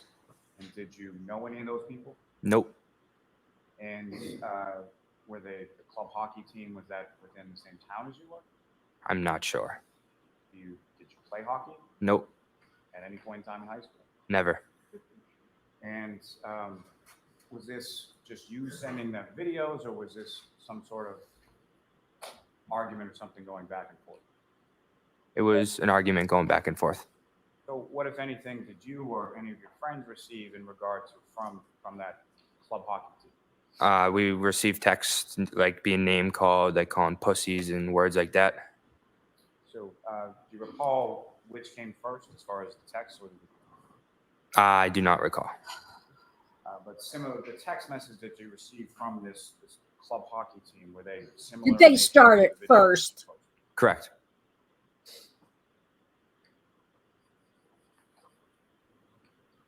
Do you recall what the argument was about with this other group of kids from this club hockey team? Yeah. It was the girls in our friend group. A couple of the girls in our friend group like hung out with them a few times. So like all my guy friends got a little salty about it. So that's why we kind of sent videos back and forth. Yeah, that'll do it. Teenage kids arguing about girls, correct? Exactly. And at any point in time, did your friend group and this club hockey team ever meet up at all? Never. Any sort of physical altercation or anything like that? Nope. And you indicated that you've never really been in a fight except for with your brothers, correct? Correct. And when you would get in a fight with your brothers, how old were you then? Younger, I'd say. Yeah, younger. Younger, like as young as you were when you were ring bearer in somebody's wedding? Yeah. Now, with regard to John O'Keefe, your neighbor who lived a couple doors down, you ever threaten John O'Keefe? Never. John O'Keefe ever threaten you? Never. You ever get in an argument about girls? Nope. Any animus or any conflict that you can recall ever between yourself and Mr. O'Keefe? Never. No. Now, you were asked some questions on cross-examination regarding whether or not you've been thinking about this case for the last 2.5 years. You recall that? Yes. And you indicated that you would not, correct? Mm-hmm. It's got to Correct, be in sorry. the back of your mind. And you had indicated Yes. in your testimony in response to that questioning, essentially not until people were writing things about you on the internet, correct? Correct.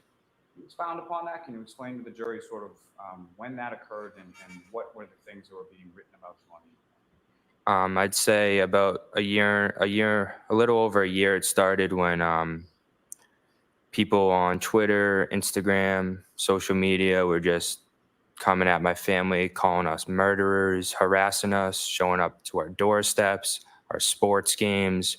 I mean, we couldn't leave the house without people taking pictures of us, and it's very terrible. And how long has that gone on for?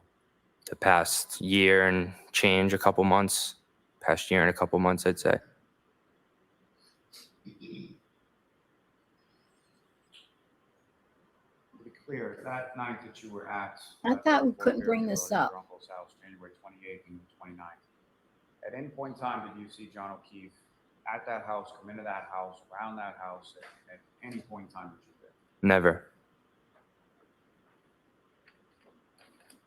Nothing further. Nothing, Your Honor. Thank you. Okay. All right, Mr. Albert, you all set. Thank God I can get off this That piece of stand now. paper goes back to Mr. Jackson. Did you leave something on the witness stand? Thank you, Your Honor. All right, Mr. Lally, your next witness. Yes, Your Honor. The Commonwealth to call Mr. Matthew McCabe to the stand. Okay.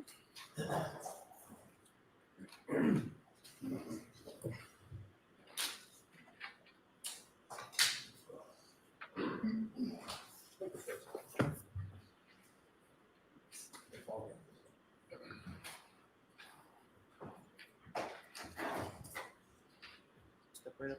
Watch your step. Remain standing and face the court. Do you solemnly swear the evidence given to the court and jury in the case now hearing should be the truth, the whole truth, and nothing but the truth, so help you God? I do. Thank you. You take this seat. Ooh.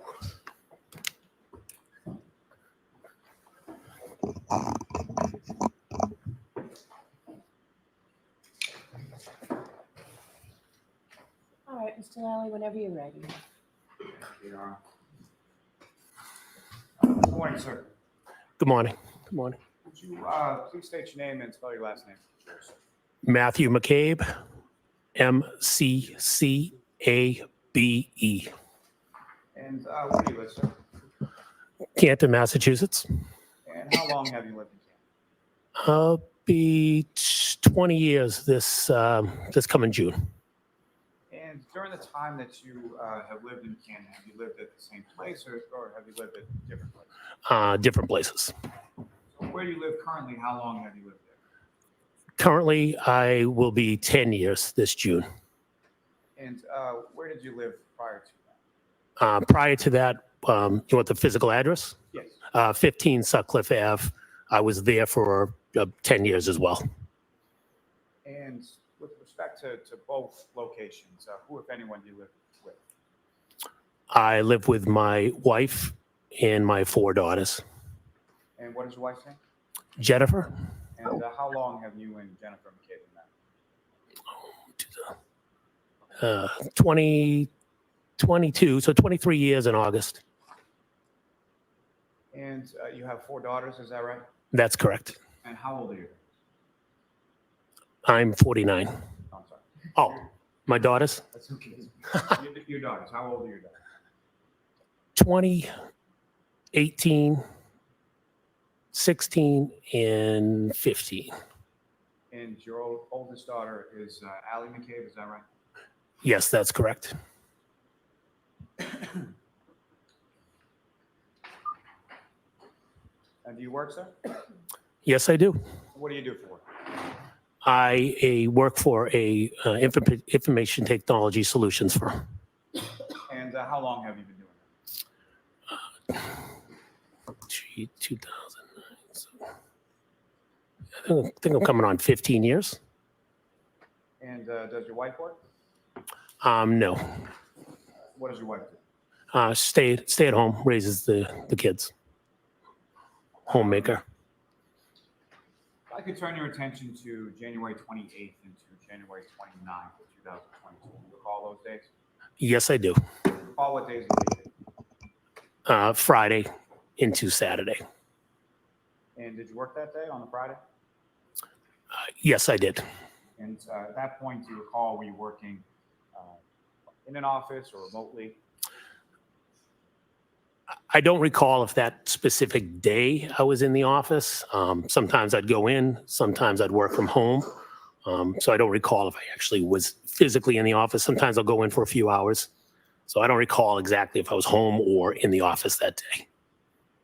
So regardless, at some point you sort of wrap up work for the day, and where did you go? Yes, finished up work and met some friends at a restaurant in Canton before my daughter's basketball game. And so on that evening, your daughter had a basketball game, is that right?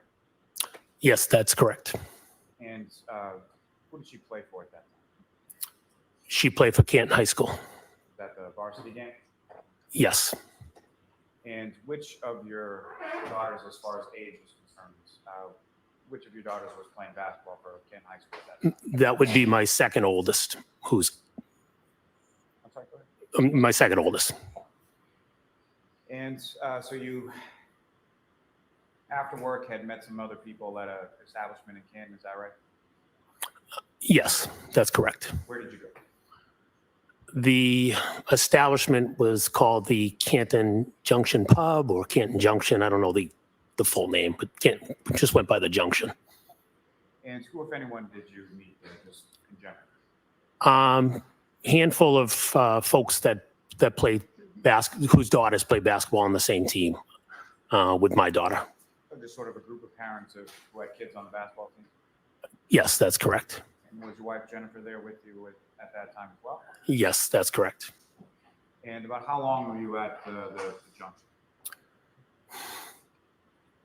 Game 6:30. Give or take hour and a half. And girls varsity basketball, was there sort of like a typical time that game would start or game would be scheduled for? Yes. And what time is that, Jen? Typically 6 or 6:30 would be the normal time. I don't remember if it was a 6:30 start that night or actually I think it was a 6:30 start, but typically 6 or 6:30. So sometime around 6 or 6:30, you make your way over to the high school, is that correct? That is correct. And in that, I mean, was this a home game, a road game, if you recall? That evening it was a home game. Do you recall anything about the game as far as who they were playing or who won or anything like that? Yes, it was. They were playing the town of Foxborough High School, and they did not win. They went into overtime and lost. Now, with respect to your wife, Jennifer, as the kids were growing up, what if anything, what if any relationship did she have as far as with respect to the kids in basketball? Huh? It's grown as like the youth years. Jennifer was a basketball coach and coached throughout the years. Coached a couple of my daughters. So she coached, and with respect to the daughter that was playing at the high school game that night, was that one of the daughters that she had coached? Yes, that's correct. So fair to assume she had also coached several of the girls that were on the varsity basketball team with your daughter, correct? Yes, a few of them. Yes. Is that leading? Now, when you get to Canton High School to the basketball game, is there sort of a typical area where you would sit or people you would congregate with while you're watching the game? Yes, we'd sit up in the bleachers. Usually the parents from the home side would tend to sit in the same area. Why are we So discussing? you sit there, you watch the game, game is over, and then what is sort of the plan from there, or where do you go? After the game, I drove my younger two daughters back home. So your whole family was there for the game, is that correct? My wife and my two younger daughters. My older daughter was there. She wasn't with us, but she was there as well. She was a student at Canton High School at that time as well? Yes, she was. And she sat in the Sitting with student Is section. that correct? Yes, I'm assuming. I don't recall where she sat, but most likely with the other students. That's where she said she sat. So you drove your two daughters home, and then where But did can you we go? believe everything they say? After dropping my daughters off, my wife and I proceeded to the waterfall in Canton Center. And do you recall what you were just in one vehicle when you left the house and went to the junction and went to the high school game, back to the house and to the waterfall? Was it the same vehicle? This is important. Yes, we were in the same vehicle. And do you recall what kind of vehicle it was or whose vehicle it was? Oh, come on. It was the family vehicle. It was my wife's vehicle. I don't know, what was it? I don't know if it was a Suburban or a Yukon. I forget which one, what brand it was. Some kind of SUV? Is that Yes, a large SUV. And why did you go to the waterfall? We went to the waterfall. My wife informed me that her sister was at the waterfall with her niece and a few other people, and we went to go meet them. My understanding, it was my nephew's birthday, either that day or the day after, and they were going to meet out at the waterfall for his birthday. And just to be clear, as far as who we're talking about, your wife's sister, what's her name? Nicole Albert. And is Nicole married? Yes, she is. And what's her husband's name? Brian Albert. And the niece that you're talking about that was out there with your sister-in-law, what's her name? Her name is Caitlin Albert. And the nephew of yours whose birthday it was or was going to be, what's his name? His name is Brian as well. So essentially Brian Albert Jr., maybe he's not. Yes, I believe he's a junior, yes. That's leading, isn't it? Now, with regard to the basketball parents and the other people that you had been with, They'll never tell me. at the game, what if any communication was there amongst? I'll have sort to of watch basketball Emily parents, D. Baker that to you find made out. Any other? Yeah, so we had a group text with the basketball parents, a handful of us, where after some of the games, we would meet up afterwards. This evening, I know I sent a text out saying where we were going, because we were obviously meeting her sister, and a few of the parents responded where they were going. We kind of split up, except for one couple decided to meet us at the waterfall out of that group text. And the couple that decided to meet you at the waterfall, who were they? That would be Nick and Karina Kolakisis. Easy for you to say. When you arrive at the waterfall, you and your wife, do you recall where it was that you parked in relation to the waterfall? Yes, if you're looking at the front door of the waterfall, we were parked in the parking lot down the left. And the waterfall sort of shares its parking lot or its establishment with a condo complex, is that correct? That is correct. So you parked somewhere in that parking lot? Correct. I parked in the parking lot, yes. And when you came into the waterfall, who, if anyone, did you see there, and where did you go? When we walked into the waterfall, We have to go through we this. identified where Jen's sister and their party was sitting. And where were they sitting in relation to the waterfall? When you walk in the front door, I believe there's 3 long tables that are set up. We passed, they were everybody in the is set. third long table closest to the bar. Across from, there was also a band. They were right across from a little band. And at the bar. There was a live band there as well. Yes, there was. Now, prior to you and your wife entering into the waterfall, you recall what, if anything, you did, or who, if anyone, you were talking to in the parking lot? Yes, on the car ride from my house to the waterfall, and while I was in the parking lot, I was talking to a friend of mine on the phone. And do you recall just generally what the conversation was about? Yes, I do. And what was it about? It was about my daughter, my oldest daughter, Allie, who we mentioned. It was about her hockey team and her hockey coach. I was talking to one of the hockey coaches. And this is important. Why? Talking to this person, this is inside the car, is that correct? That is correct. And despite it being sort of a wife's car, was your phone hooked up to the speakers? Did you have a Bluetooth or anything like that? I don't know if I connected mine to the Bluetooth or not. I don't recall if I was connected to the Bluetooth or not. I know my phone connects, so possibly. I don't know for sure if it was 100% connected that evening. Now, with respect to it being your wife's car, is there, when both of you are in the car, is there sort of a default as to which of your phones would connect to the Bluetooth? What? Look at it that way, it would be my wife's because it was her car. So the car would probably recognize her device over your device, correct? That is correct. Now, Actually, I started the call definitely on my phone because my kids were I was on the call for a while. So I think I had my kids still in the car when I was dropping them off. So I wouldn't have them listening to the call. So I must have been on, again, I don't remember, but I must have been listening on my, holding it in my hand. and when you come into the waterfall, do you recall about what time that was? 9 o'clock, give or take a couple minutes. And again, you come over to a table closest to the bar, and who's in the group when you get there? When we arrived, it was Nicole, Caitlin, Caitlin's boyfriend, Tristan, Chris Albert, and Julie Albert.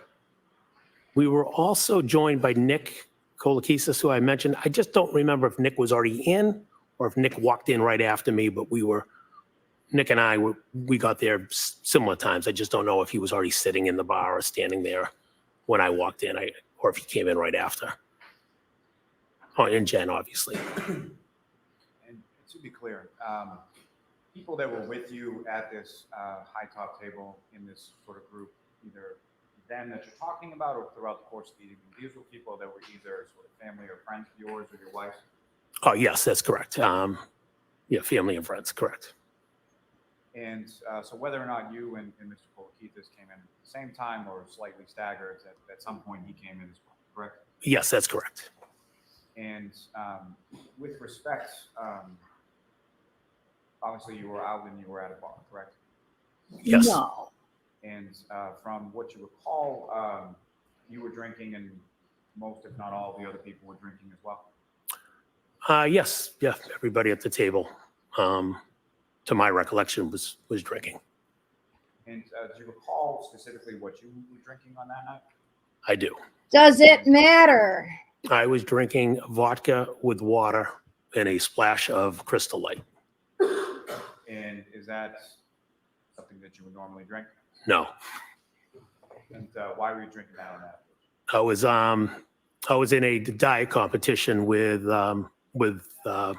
other people in the town, so I was trying to stay away from any beer, which would be what I typically would drink. And as far as your observations of the other people there throughout the course of the night, did you note anyone in your group, either at that time or subsequent in the night, to be sort of overly intoxicated or drunk or anything like that? No. And as far as the other people in your group, as far as drinking was concerned, at that time or any time later in the night, was their drinking sort of commensurate with the amount that you were drinking?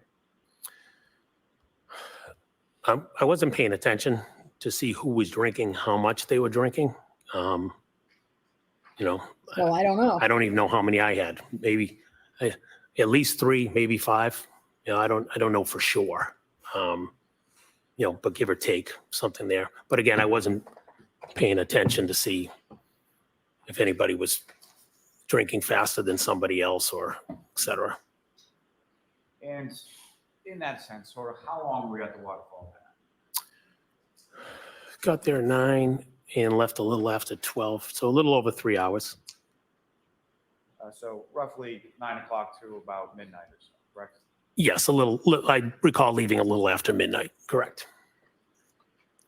Now, the initial group that you walked over to around the time that you got there, did that group expand or contract? Did people come or leave? Or can you explain sort of the order of that over the course of the year?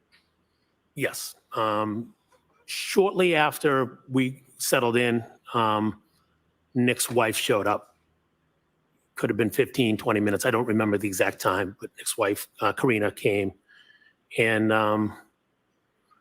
give or take 45 minutes, an hour after that, Brian Albert Sr. and Brian Higgins showed up. And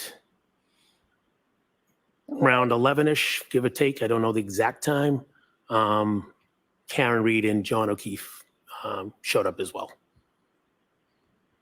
ask you a little bit about some of those other. But let me ask first about as far as Caitlin's boyfriend, Mr. Morris. How long was he there then? I don't recall how long he was there. I do know he left. He had mentioned something about working that evening. There was obviously a snowstorm coming in that evening, and he had mentioned that he was going to go home for a little bit before he had to go out and, I don't know if he was plowing or shoveling or doing something, but he was going to be going out that evening to plow, I believe. And Christopher Albert and Brian Albert, they're brothers, is that right? Yes, that's correct. And Christopher Albert's wife is Julie Albert, is that correct? Yes. And she is also friends with your wife, Jennifer McCabe, correct? Yes. And been so for years, as far as you know? As far as I know, yes, they've been friends for years. Now, you mentioned someone by the name of Brian Higgins. Did you know Brian Higgins prior to that evening? Yes. I mean, how did you know? I had met Brian a few times, social settings. I recall meeting him at the Junction one evening. I believe I met him at a graduation party. I don't know how many times I met Brian, but I met him maybe 3, 4 times. I don't know exactly how many. So I knew who he was. Knew who he was as far as he was friends or friendly with your brother-in-law, Brian Albert, correct? Yes. And that's how you knew him, was through Brian Albert? Yes. And do you know where Brian Albert Sr. and Brian Higgins had been prior to them coming to Waterfall? Yes, I was informed that they were in New York, coming back from New York from a funeral of a New York police officer. And both of them, as far as you knew, Brian Albert Sr. and Brian Higgins, they were in law enforcement, is that correct? Yes. Now, you mentioned that at some point around 11 or so, John O'Keefe and Karen Reed came into the Waterfall, correct? Yes. And just to be clear, when you speak of Karen Reed, that's someone that you had met prior to this evening as well? Yes, that's correct. And clarity purposes, for the record, do you see Ms. Reed in the courtroom today? Yes, I do. Could you just describe as to where she's seated or an article or She is seated at the table with her attorneys. You want me to describe her clothing? if you could? Black, I don't know, sweater, I'm not sure, dress. Just ask the record to reflect that identification. Yes. Now, with regard to Mr. O'Keefe first, how was it that you knew Mr. O'Keefe? I've met John O'Keefe when he started to be the caretaker for his niece and nephew after their parents had passed. And specifically, you're referring to Patrick and Kaylee Furbush, is that correct? That is correct.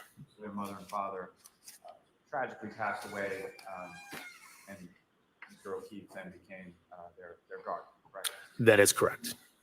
And when you met Mr. O'Keefe, is that when you were living at the house on Sutcliffe? Yes. And where was that house in relation to where Mr. O'Keefe initially lived with his niece and nephew? A couple hundred yards, 2 different streets. It's a neighborhood with multiple streets. My house was on Sutcliffe. Drive down Sutcliffe, maybe pass 1, 2, 3, 4 houses. Took a right, and that was John. That was the street that the kids lived on, maybe 4 houses up on the right. And with reference to, you mentioned that you had 4 daughters, is that correct? Yes. And were any of your daughters around the same age as John's niece, Kaylee? Yes, my 3rd daughter is the same age, same grade as Kaylee. And about this time that John had moved in his house, close to the house you were living on Sutcliffe, about how old was your daughter and his niece, Kaylee? Ooh, I believe it was kindergarten. How old would you be in kindergarten? 5. 7? I don't know. I think kindergarten suffices. So Okay. fair to say they were very young, correct? Yes. And with reference to the kids, what, if any, beyond sort of being neighbors, what, if any, relationship did either you or your wife have with regard to Mr. O'Keefe and specifically his niece and nephew? I'm sorry. Just the Very door. long I was question, trying but to. let me see No, that. the door was shaking, so I couldn't hear the end of it. So around that time that Mr. O'Keefe moved in with his niece and nephew and took over guardianship of them, Yes. what, if any, relationship beyond being neighbors did yourself and or your wife have with respect to Mr. O'Keefe and the kids? Oh, yeah, we had a good relationship, especially my wife. She was having the kids the same age, Kaylee and my daughter. She was very involved with helping him out, whether it's rides to various events. Throughout those years, I'd also coached Kaylee myself a couple times in soccer, and my wife also coached her in basketball. So play dates, things of that nature. Various times we'd go out with John, where he would meet up somewhere where we were. So a friendly relationship where, John was, in essence, acting as a mother and a father. And so you do a lot of communicating through my wife in regards to needing help and things of that nature. And in particular, his niece Kaylee and your daughter, who was around the same age, were they friends? Yes, they were friends. And about how close were they? Some particularly around stupid that- questions. They were very close in the young age. Kaylee would spend a lot of time at our house, spend a lot of time sleeping over. So they were very close. And Kaylee in particular, was she, how close was she with your wife, Jennifer? Kaylee was close with Jen. Are you allowed to talk about some? Kaylee was Can I hear- mature, well beyond the other girls in regards to she was bright, and she was very articulate. So she could have conversations with the adults much better than the other kids. Having 4 girls, she was a bright kid. Now, at some point, Mr. O'Keefe and the kids moved from that house, and you also moved from the house on Sutton, correct? That is correct. And do you recall the order of that? Was it you that moved first, or they that moved first? I'm pretty sure I moved first. Yes. And about how far away from the house on Sutcliffe was your new house? It's right up the street, driving in a car, 2 minutes. I don't know, mile and a half. I'm not sure the exact distance, but not far away. And where did John and the kids move to? They moved a little further away from, they're probably a couple miles away, 2.5, 3 miles. I don't know the exact distance. Not far. That side of town, everything's fairly close. And specifically, they moved to a house on Meadows Avenue, is that correct? That is correct, yes. And the nature of your relationship, you and your wife's relationship with John and the kids and your daughter and Kaylee, did that sort of continue throughout after each of you moved from the original neighborhood? Yes.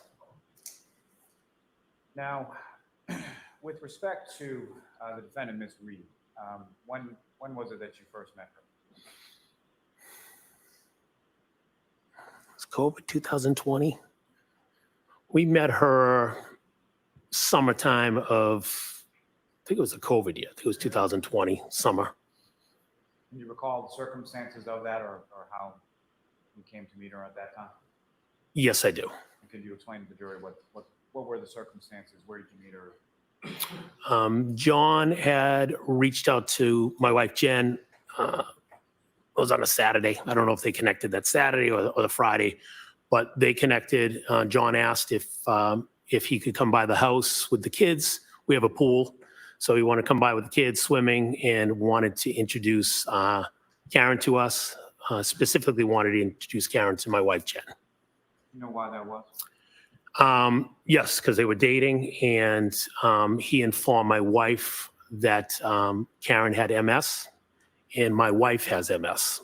So he thought it'd be good for the two of them to get to know each other, could have conversations with each other, obviously both suffering from MS.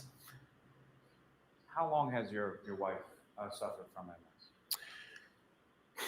Oh, let's be sympathetic now. I'm going to say, Not I with think she's been Karen. suffering for a while, but I'm going to With say her his wife. diagnosis, maybe 9 years. I don't remember the exact date. I'm going to say about 9 years.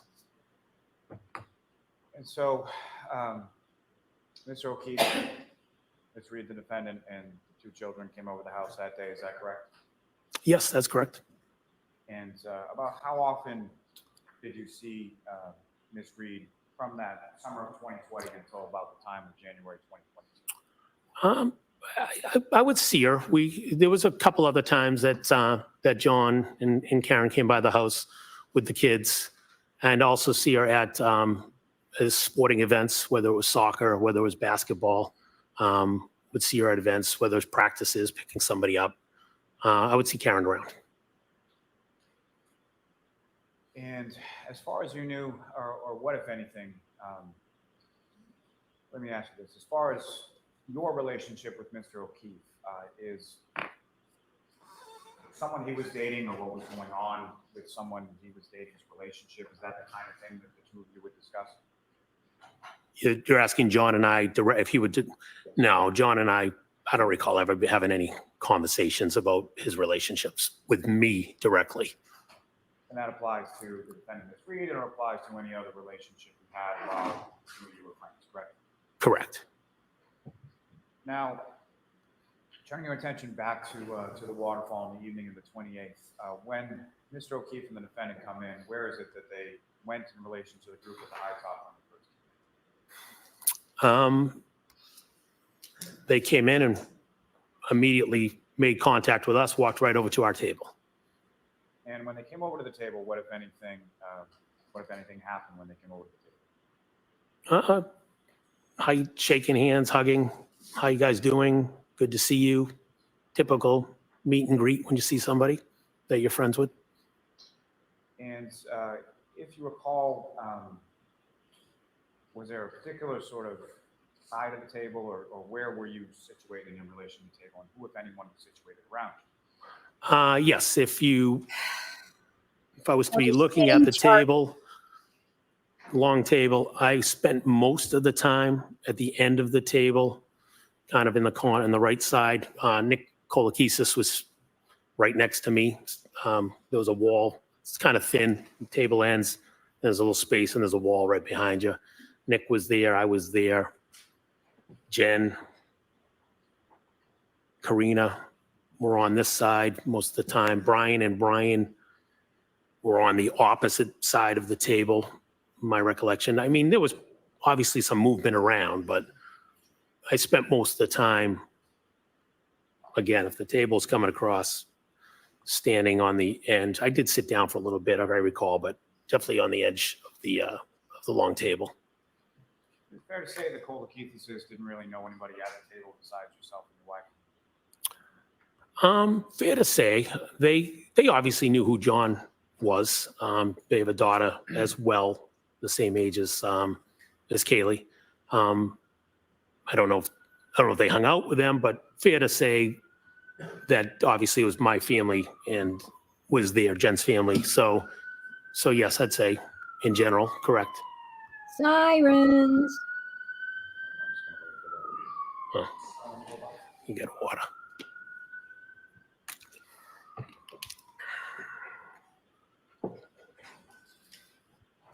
Now, sir, if I could ask, as far as Mr. O'Keefe was concerned, do you recall anything about what he was wearing that night?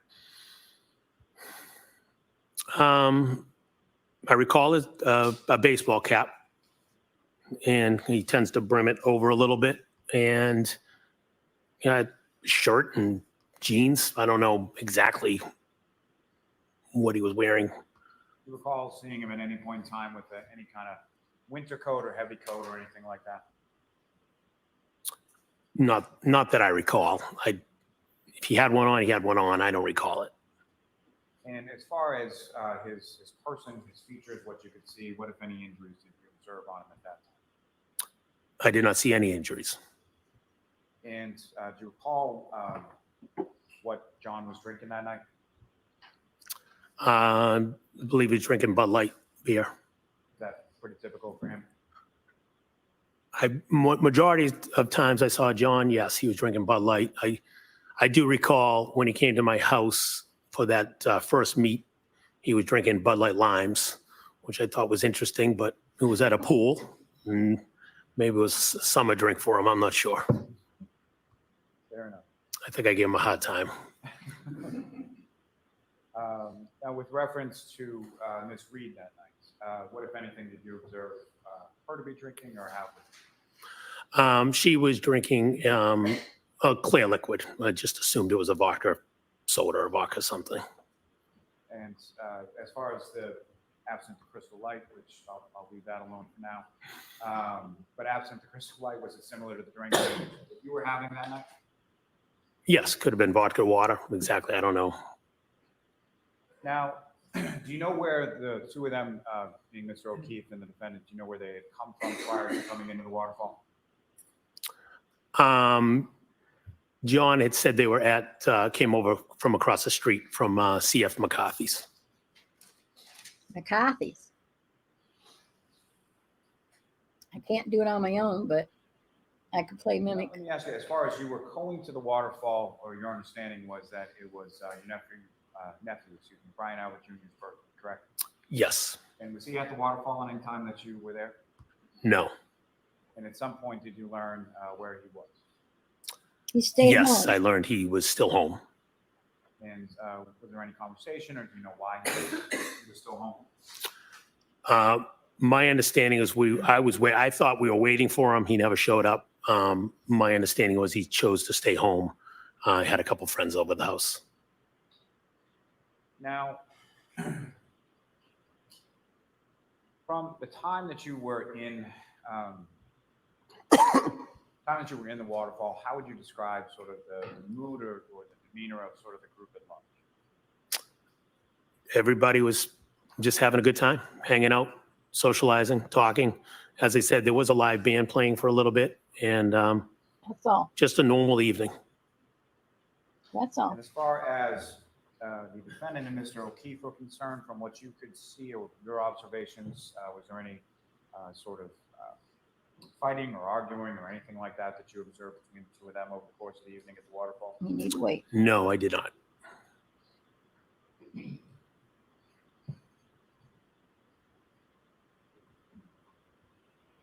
You mentioned that you had left the waterfall sometime after midnight. Is that correct? Yes, that's correct. And before we get to that,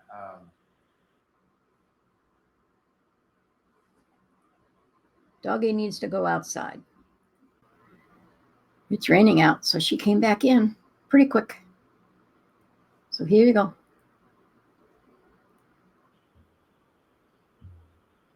over the course of the evening at the waterfall, did you have occasion to have conversation with either Mr. O'Keefe or the defendant? Yes, I did. And would that be both? Yes. And starting with Mr. O'Keefe, what, if any, conversation, generally speaking, do you recall having with Mr. O'Keefe that evening? I believe that night I think that night he was out because Kaylee, maybe they just got the acceptance from Kaylee. He was excited about her acceptance to what's the school? Bishop Fian, a local high school. And that was something that you were aware of that you applied for to get into that school, correct? Yes.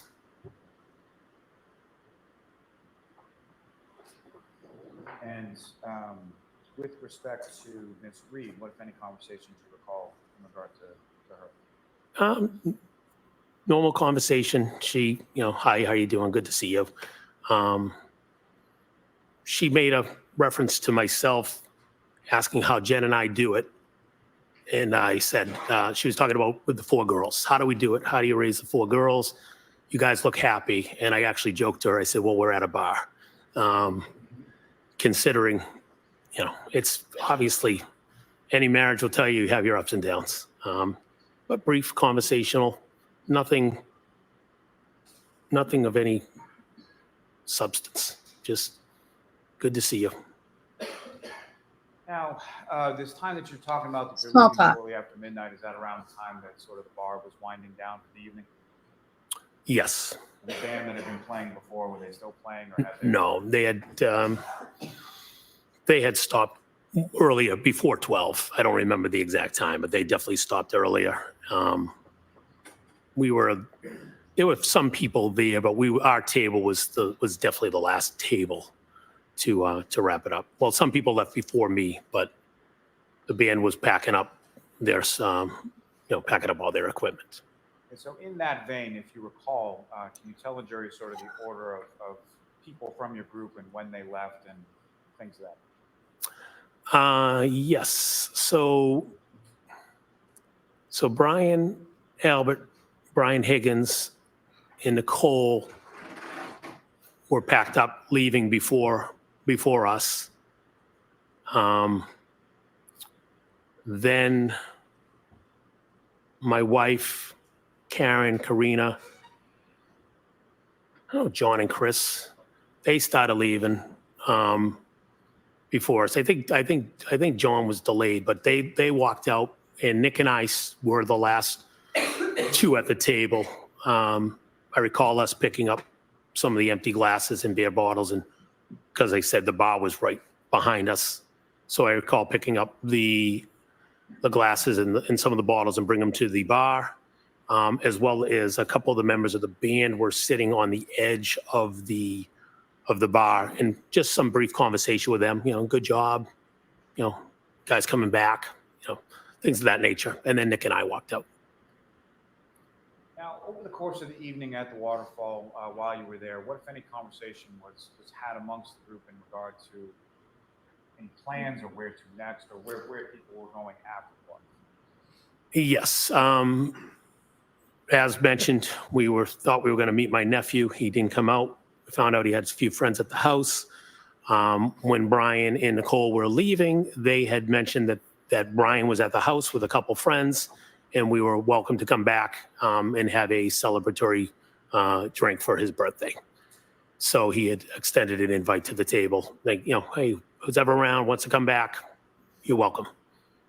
So that was sort of extended to the entirety of the group, is that correct? That is correct. And so what was your understanding, at least as far as your plan, you and your wife, Jennifer, when you were leaving the waterfall? That we'd be stopping by Brian and Nicole's house. And so prior to that discussion regarding stopping by your brother-in-law, Was pizza mentioned? what, if any, discussion was there in regard to your to his brother Christopher Albert? Let me ask you, what, if any, other discussion other than going to your brother-in-law Brian Albert's house was there at the table in regard to places to go after? Yes. There was discussion about going to D&E Pizza. That's a pizza sub shop that Chris Albert owns in Canton Center, which is 100 yards, whatever, across the street from the waterfall. And can you describe sort of what was the substance of that discussion and who was involved in that discussion? Yes, the discussion is we've done that in the past where we've wrapped up for the night. We've gone over there and turned the ovens on and have made some pizza. In this particular instance, Karen had asked if we could do that. She wanted to go to D&E. She wanted to make pizza. Chris and I were adamant that we were not going to D&E because we were on this diet and we were not going to go subject ourselves to late night pizza. So we said no, we're not going to D&E. Though we had conversations, kind of wanted to go, but we kept saying no, we're not going to go. When you say you kept saying, is that something that the defendant raised once or more than once? More than once. Now, We wanted when you pizza. leave you and Mr. Kolokitis and you walk out of the waterfall, you go over to your car in the parking lot, is that right? Yeah, yes, that's correct.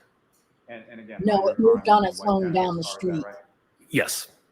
And where was she in relation to the car when you get there? She was already in the car. So let me ask you, by the way, as far as where was she seated within the? Oh, sorry. She was in the driver's seat. So you get in the front passenger side, is that right? That's correct. And when you get into the car, what, if any, communication did you become aware of between your wife and Mr. O'Keefe? When I got into the vehicle, my wife received a text from John, and it said, "Where to?" I think he was looking for the address. I told my wife we were starting to drive out of the parking lot. I told her just call him instead of texting him back. Rather than text while she's driving, you advise her just call him back. Correct. And did she call him? She did. And with respect to that Bluetooth that we were discussing earlier within the car, this call from your wife Jennifer to John Keith, was that using the Bluetooth technology? I'm assuming it was. Obviously, they've got I it somewhere, but what? don't recall. But I knew he was on the phone asking what the address was. Let me ask you this. Could you hear both sides of the conversation? I could hear him, yes. So you heard your wife talking and you heard John talking, correct? Yes. And as far as that communication with reference to where to or where to go or the address, describe to the jury sort of what that conversation consisted of. Conversation was the address, 34 Fairview. And I actually was definitely mumbling stuff from my seat saying, come out, take a right, take a left on Sherman and 34 Fairview. And that was that initial call, was just giving him the address and telling him to Sherman's the easiest way.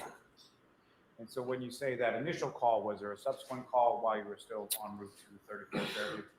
Yes, it was a call a few minutes later. Somehow, I don't know why, but somehow they didn't know where the house was. I recall, again, my assumption would be they'd come from Sherman, from Chapman Street. My wife referenced a friend of Kaylee's who lives off of Fairview. We said, well, you know where this child lives? He said, yes. Okay. Drive past her street and the house will come up on the left. And the friend of Kaylee's, what was her name? Her name is Bella. So someone. So are we going to bring her out here too? That made reference to Bella's house. I think we both did. I think I said it, and then I think my wife repeated it. And that was someone, the Bella child was someone who was friends with both your daughter and with Kaylee, is that correct? Yes. Around the same age? Exact. Same age, same grade. Now, when you were talking on this second. Is the jury still conversation, awake? Again, you could hear both sides of the conversation, is that right? That's correct. And as far as Mr. O'Keefe's side of the conversation, what, if anything, did he say as far as who was coming or who he was with at the time? He didn't make any reference to, you're asking if he made reference of anybody else? Is that what you're asking? What I'm asking is when he was saying as far as looking for the house, was he? Oh, we're on our way. Okay, great. We're on our way. Leading. And from obviously the earlier interaction that you had with him and him saying we, who did you infer that we be? Karen. And at any point in time during the conversation that you had where you were hearing both sides, did you hear Miss Reed in the background at any point? I do not recall hearing Miss Reed, no. Maybe she wasn't there. Now, about how far a drive is it, how long a drive is it roughly Said sarcastic. from the waterfall to 34 Fairview? Half of this I don't believe is necessary. The way I would go, 4 minutes, give or take, 5 minutes. There's multiple ways, but depends on how you go, I guess. And the way that you go, as far as what you're talking about, is that your recollection of how or where your wife drove that night? Yes. Now, as far as when you arrive at the house, where did your wife park the vehicle in relation to the house? She pulled the vehicle into the driveway. And you're obviously familiar with the address or the residence at 34 Fairview, correct? Yes, I am. Been there several times before this evening. Yes, I have. And essentially, there's 2 garage doors on the house. There's one on the left, one on the right. Is that correct? Yes. Recall whether or not your wife parked on the left side of the driveway or the right side? I believe it was the left, but the driveway is fairly wide. It kind of widens out, not just the 2 doors. So I don't know if she was right on the left where the walkway is, or if she was, one kind of more in the middle, because that driveway you could pull up even on the right of her, but somewhere, I don't know exactly, but she pulled into the driveway. So she pulls in the driveway, she parks, you guys go in the house, correct? Yes. When you get inside the house, who, if anyone, do you observe? When we entered the house, we observed Caitlin, Brian Jr. Brian had two friends there, Julie Nagel and Sarah Levinson, Brian Higgins, and Brian Albert Sr. And where in Did I the say house- Nicole? Nicole, I don't know if I said Nicole. And where in the house were they situated? When I recall, everybody was congregated when you walk in the front door, to your right, there's a table, and then there's an open floor where it goes right to the kitchen and the room with the table. They just flow into each other. So people are surrounding either the island in the kitchen or the table area. And from your recollection, is that essentially where people mainly congregated throughout the course of the night that you were there? Yes. And about how long a period of time were you there at 34 Fairview that night? Hour and a half, 2 hours? Got there, I'd say a little over an hour. No, got there about 12:20-ish. Left 1:40, 1:40. I don't know the exact time, 1:40, 1:45-ish. So. You got there somewhere closer to 12:30 and you left somewhere closer to about 1:45, 2 a.m. Is that correct? Got there about 12:20, give or take, and then, yeah, left about 1:40, 1:45. I don't know the specific time, but somewhere around there. And similar to the question I asked you about the waterfall, as far as how would you describe sort of the mood or the demeanor of the group in the house when you got there? Everybody was hanging out. I know Julie It was cool. was Everything excited. was awesome. We just showed up. There's nothing Good to see wrong. us. Brian, excited that we came by. Normal. So, fair to say no tension, no arguments, nothing like that while you were at the house? No. And do you recall sort of what Everybody you were was doing while you were at the house, or what the group was doing? It kind of hanging out, talking, sitting around the table, engaging. Music was on. Just having a good time, just hanging out, talking, enjoying each other's company. I do recall my wife put on a foolish video that she wanted to show the kids at the table. But other than that, just socially hanging out with each other. The foolish video that you're talking about, do you recall what that was? Yes. And can you describe Are we that? going to play it now? It was a video for the song It's Raining Men. And do you recall, generally speaking, what was in the video, or why it was a foolish video as you described? Well, it's Is this in the new? family. It's one of Jen's sisters had put on a show before with an umbrella. So at some point, my wife came across this video, and it was people just dancing around. So she was showing my niece and my nephew and the friends the video so they could see, we're kind of picking on my sister-in-law. And you have another nephew by the name of, I'm sorry. Are you familiar, you mentioned that earlier at the waterfall, there was Christopher and Julie Albert, is that right? Yes. Familiar with them, your wife is friends with Julie, correct? Yes. And you know their children as well, is that right? Yes, I do. And specifically, you know their middle child, Colin? Yes. And at any point in time in the evening when you were there at 34 Fairview Road, was Colin Albert there at any point? No, he was not. You didn't see him that night at all? Never saw him. And obviously, you know your oldest daughter, Allie, correct? Yes, I do. And at any point in time when you were at 34 Fairview, did you see her or vehicle or anything? Did you have any knowledge that your daughter, Allie, was there at the time that you were there? No, she was not. She wasn't there. You didn't see her there. You didn't know if she had been there before you or anything like that. Correct. Correct. Leading. Now, turning back. Why don't you into just the house, testify as far for as, them? The group that you were with, was there any point in time that anyone from that group left that sort of general area of the dining room and in the kitchen that you recall? We were in that room. There's a room right next to the kitchen with the doorway that you can walk through. I was seated at the table, but you could walk through the doorway. You know, I know Julie Nagel went into that room because she was looking out the door. Other people could have walked in and out of that room. It's right there, right next to us. At any point in time over the course of that evening, did you see anybody sort of go upstairs or downstairs to the basement or anywhere else but that general area of those 3 rooms in the home? I did not see anybody.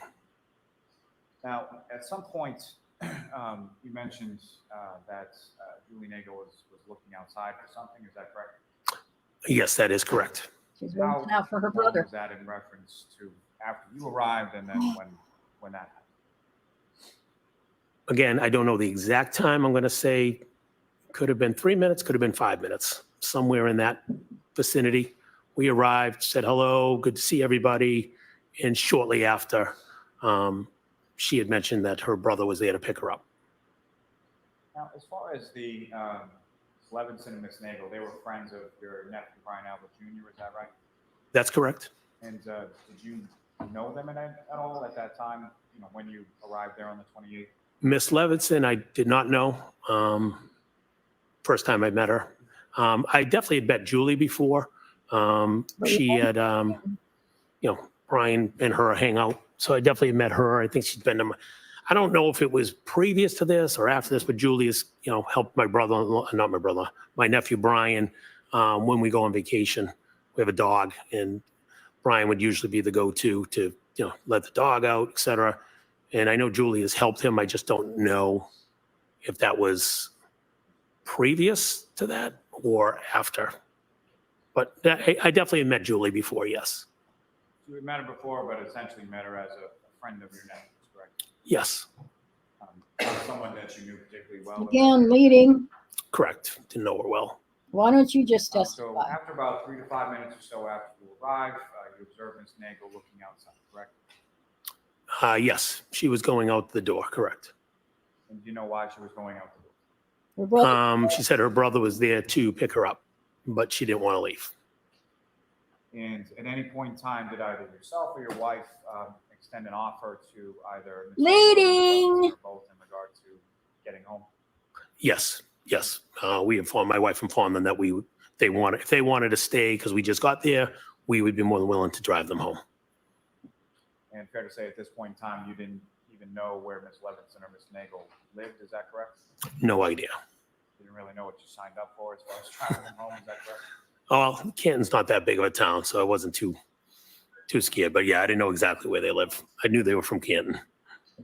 Now, at some point when Ms. Nagel goes outside, what, if anything, drew your attention to the outside of the house? When she went outside or when she was opening the door, her or somebody referenced that there was another vehicle out front. And so upon hearing that, where did you go? Upon hearing that, we just assumed that was obviously John and Karen. So I don't recall if I looked out the window first or looked out the door first, but I looked out to see the other vehicle out in front of the house. And just to be clear, when you say window and when you say door, like which window and which door? Well, I was sitting at the table and right behind me is a window.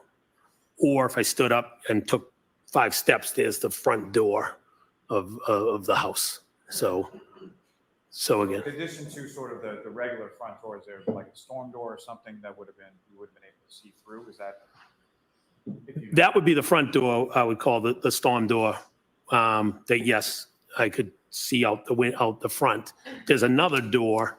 If you're looking at the house, is your front door, windows, and then there's another door. Julie looked out or went out through that door. I either looked out the window or walked over to the front door, which would be the opposite door. Regardless if you looked out the window or you looked out the storm door at the front door, when you looked out, what if anything, did you see?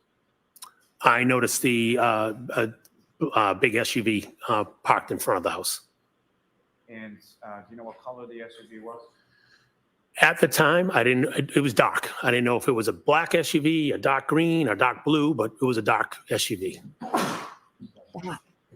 And at the the time, were you familiar with either or both of the vehicles of Mr. O'Keefe and or the defendant, Mr. Reed? Yes, I knew Karen drove a dark SUV. I didn't know the make and model. I just knew she drove a dark SUV. I'd seen it at pickup and things of that nature. And did you know what kind of vehicle that Mr. O'Keefe drove around that time? I think he had a smaller SUV. I don't remember the make. Do you remember what He color had it was? No, what? I don't remember the color of his SUV. He had another car too that he drove around. I remember that. That's about it. And when you're looking out from either the window or the door, where was the dark SUV in relation to the house? If you came out that front door, pretty much right in front of the house, parked in front of the house. Now, you mentioned that Ms. Nagel had left the house through the other door and gone outside. Is that right? That's correct. And when you looked out, could you see Ms. Nagel or where she had gone? No, there was another vehicle, again, coming out the front door. If you go to the left, there's a driveway. There was another vehicle over there. I don't know if it was on the street facing this way, if it was pulled in. I would just looked out the front door and noticed the car to be like, oh, that's John. That was my focus. I didn't look for Julie. As far as the other vehicle, did you observe at least enough to know whether or not it was behind the dark SUV, in front of the dark SUV, or something else? Yeah, it was to the left. It was equivalent to where the driveway was. And then after the end of the driveway, there was a Jeep. And after the Jeep was the SUV, the dark SUV. And with respect to, just from your perspective, you're looking out, so the driveway would have been to your left, is that right? Correct. Are you familiar with any other sort of landmarks or anything else in the front yard area of your brother-in-law's? Leading. Yes. So you look out, the driveway's to the left. If you look to the right, there is an island of like maybe rhododendrons, something, bushes. There's a flagpole. Right there, there's a utility. I believe it's a green utility box. I'm assuming it's utility, kind of on the edge. There's a fire hydrant. All that stuff was to the right side of the looking out the front door. Now, after you look out this initial time and you see this dark SUV sort of right in front of the door, was that the only time that you looked out, or did you look out on subsequent occasions? Nope. I looked out again because it'd been a few minutes. Again, 2, 3, 4 minutes. I'm not sure how long, but it'd been a few minutes, and we thought it was weird they hadn't come into the house. Looked out and saw the SUV again. And when you looked out for the second time, where was the SUV in relation to where it was the first time? The SUV had moved up the road from the front of the house. It went from spot A to spot B. Now it was further up, more in sync of where the again the flagpole, the utility box, more in sync with that. It had moved up the road. Thought it was weird that they hadn't come in.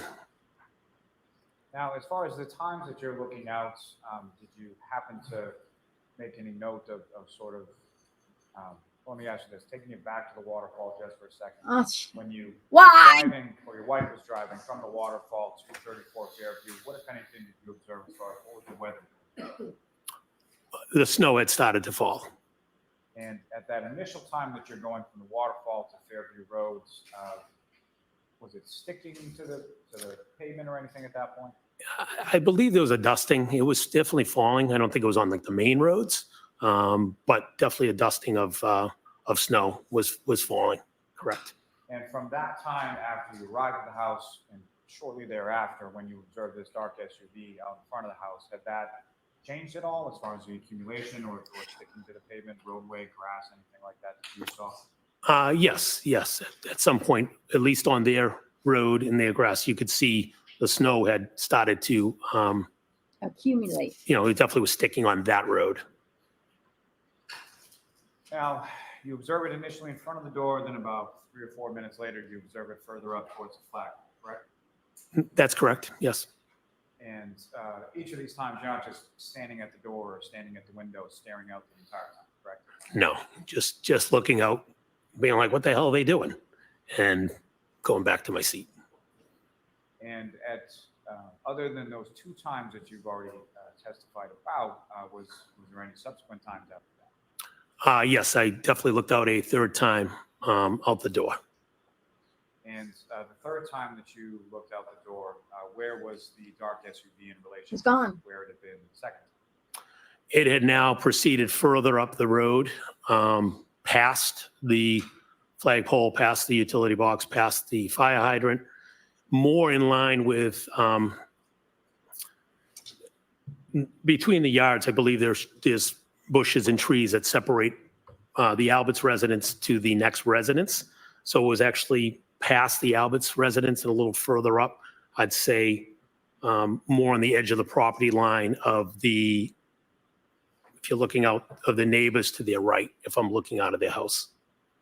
Now, this distance between the second time that you saw it and the 3rd time that you saw it, do you have any idea about how much distance that was or how many feet? Hey, I'd be guessing 30, 40 feet. I don't know. I have no idea. I'd have to measure it. Now, with respect to the snow that had fallen on the ground, as far as the vehicle was concerned, it moves from one point to the second point to the third point. Do you observe any sort of tire marks or anything in the snow out on the road when you looked out? Yes, I did. And the tire marks that you observed, do they essentially lead up to the back tires of the dark SUV that you saw out there? At some point, I looked out and noticed tire marks that would have started before the Jeep. So if the Jeep was here, so where it's just a weird, like a wave. It was a weird wave in the road. You could see the tire marks. And was that before or after? So at some point, Ms. Nagel goes out to some other vehicle and then comes back inside the house, correct? Yes, that's correct. You know about how long she was outside of the house for? I'd be guessing a minute. I'm not sure. Not terribly long time. No. Baiting. And so the time that you observed this sort of abnormality in the tire marks that you see out there, was that before or after she had come back inside the house? That would have been after. So you don't know if that was from the dark SUV or whatever vehicle she had met. You have no idea. Objection.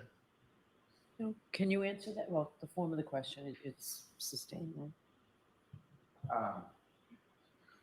Do you know which vehicle left those abnormal tire marks you saw?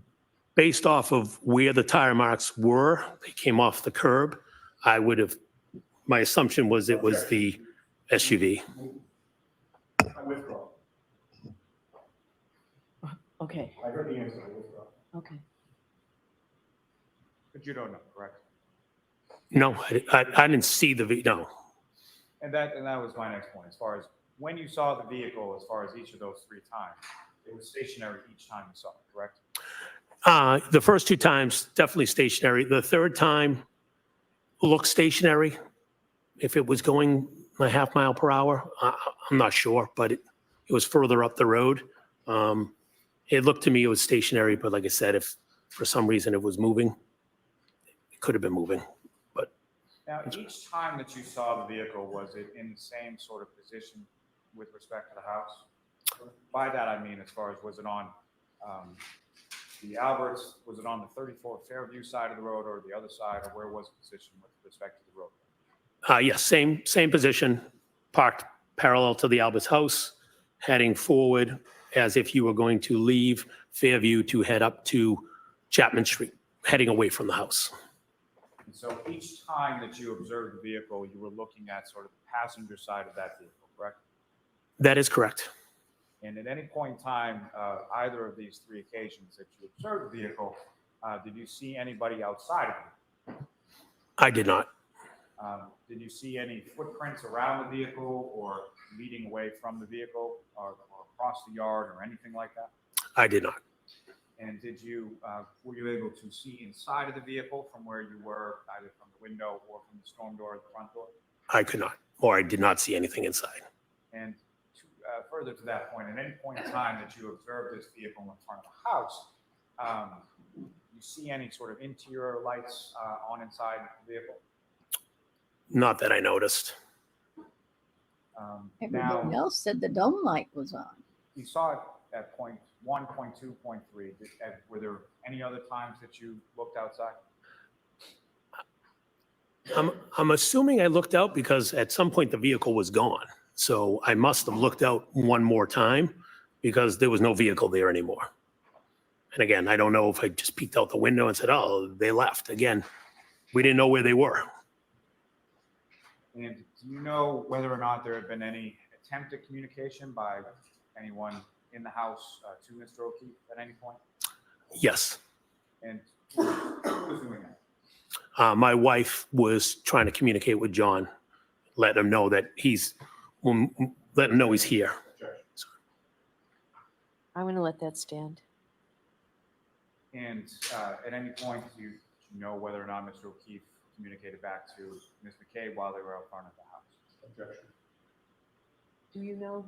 Not how you know, but do you know? Do I know if Mr. O'Keefe communicated back to Jen?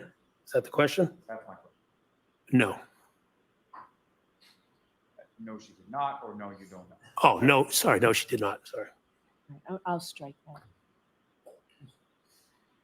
Now, Ms. McCabe, with regard to this, from the first time that you sort of get up and either look out the window or look out the door and see it in front of the front door, to the time that you look out and see it for the third time, or let me ask you this, from the time that you see it in front of the door to the time that you see that there's no vehicle there anymore, you know how long a period of time that was? I'd say at least 10 minutes, could be 12, 13, 14. I don't know the exact time, but it was out there for a little bit. And so let me ask it this way, as far as from the first time to the second time, you testified it was about 3 or 4 or 5 minutes, somewhere in there, correct? Correct. Were the timing in between the times that you looked out, were they relatively consistent with each other? Yes, they were. So you look out 3 or 4 minutes, look out again, 3 or 4 minutes, look out again. Is that? Yes, that would be in line. Correct. And at some point around 1:45 or 2 a.m., somewhere in there is when you leave Fairview Road. Is that correct? Yes, Do you recall who drove your wife's vehicle home that night? I drove. And who, if anyone else, was in the vehicle, and where were they seated within the vehicle when you got? Do we need to know? So we were driving Sarah Levinson and Julie Nagel home. They were in the back seat of the vehicle and my wife was in the passenger seat. I don't know who sat behind the passenger, who sat behind the driver, but they were in the back I seat. saw a dark lump Donna, if at this time of the court's object I'd in the like to, yard. publish for the jury for this witness exhibits 71, 72, and 73. Oh, those 3 I'd photos. like to have exhibit 71 first. Oh. Did you see it here? And then did you see it there? And then did you see it there? And so, Ms. McCabe, on the desk in front of you, there should be a laser pointer there. And that's not fair representation because there wasn't that much snow out there. First, just with reference to what's up on the screen as exhibit 71, do you recognize what that is, sir? Yes, I do. And what do you recognize? 34 Fairview. And absence of the snowfall, obviously, is this essentially what the house looked like on that early morning of January 29th? Yes, that's correct. And if you could, with relation to the window first, and then the storm door that you were talking about, that you were looking out from the house, using the laser pointer, show the jury where that is. Is that working? That would be the window. That'd be the storm door.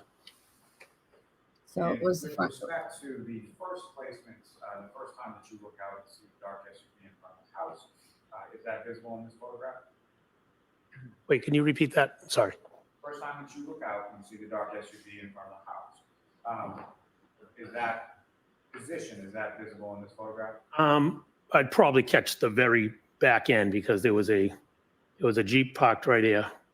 Right here, so it'd be right there. Somebody else doesn't remember that Jeep being there.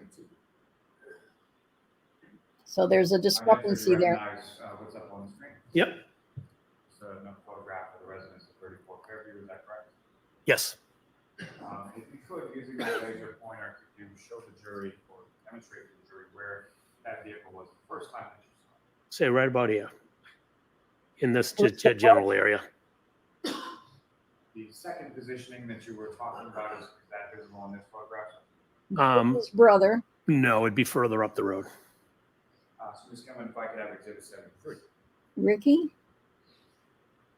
Can you recognize what's depicted now in exhibit 73? and Yes, I do. Julie's brother's Secondary girlfriend at the position, time. vehicle is visible in this photo. There was no Jeep Yes, it is. in between Could, sir, just their direct your vehicle attention to where about that? and where they saw About Aaron's. in this general area right here. And the third positioning that you saw the vehicle in, can you describe where that? Yep, it'd be further up the road. I'd say, give or take right there. That's a wide area there. Thank you, Ms. Gilman. You can take it.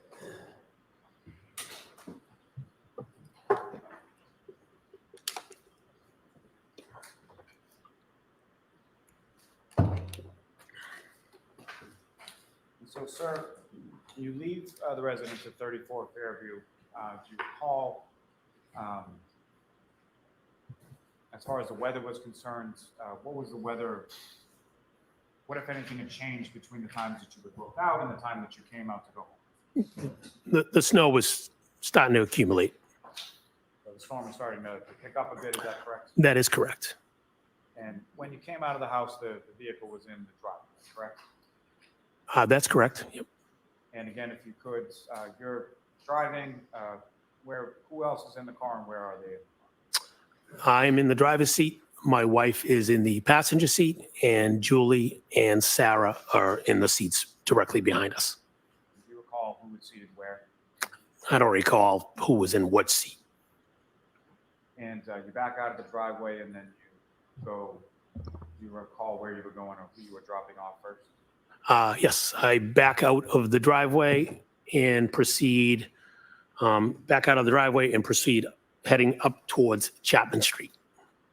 And so would the passenger side of the wife's vehicle, would that be facing closest to 34 Fairview at the time that you're driving away from it? Yes, that's correct. And your testimony as far as the storm picking up a little bit, do you recall anything you had to clear off the car, windshield wipers on? So is it the adults making up their own? Yes, I And the kids brushed the didn't car off. I had to wipe the car off with my hand and clean off the windows before I pulled out of the driveway. And then obviously setting the windshield wipers as I was driving away. Now, that area over where the secondary position that you observed that dark SUV in over by the flagpole, do you recall any sort of like street lighting or anything, ambient overhead lighting in that area? I don't recall it, no. As you're driving away from the house, do you recall whether or not was there any conversation or music playing or anything like that in the car as you're driving away? Yeah, it was chitter chatter. You know, my wife was turned towards me, like turned in, talking to the girls behind me. I know at one point somebody was joking about, I don't know, peanut butter and jelly sandwich or something. Something about bread. I forget what it was. And then I drove up the street. And as you were driving up the street and away from the residence of Fairview, what, if anything, did you observe abnormal on the side of the road when you were looking at the side of the road? I was not. I was focusing on the snow coming down, the windshield wipers, and driving up the street. And fair to say you didn't see anything in the yard or anything like that? That's correct. So Again. you drove each of the two young ladies home, is that correct? Yes, it is. You know about what time it was that you got home yourself? I got home, give or take, somewhere between after 2:10, 2:15-ish. I don't know the exact time, but somewhere in that vicinity. And when you got home, each of your four daughters, including Allie, were they all home at that point? The kids were home, correct. And when you arrive in the house, you and your wife, where did Well, first went in the kitchen. When we walked in, Well, my you wife know proceeded why? upstairs before I did. I was in the kitchen for a few minutes and then went upstairs and went to bed. and did your wife go to bed around the same time? Yes, she might have already been laying in bed before I physically got in the bed, but yes. And as far as when you fell asleep, was your wife still awake, or had she already fallen asleep? She was still awake. We were both awake. She actually wanted to watch a show, which I had no desire to watch, and she said I was going to bed. We talked a little bit about my younger daughter, about she was trying out for a basketball team, so we talked a little bit about that, and then that was it. I went to bed. Turning your attention to the morning of the 29th. The morning of the 29th. You woke up at some point, is that correct? Yes, that's correct. And No, he's still what, if asleep. anything, do you recall? So what woke you up that night? I woke up to screams in my bedroom. Or may we approach just briefly? Okay. Why? Why? Why? Oh.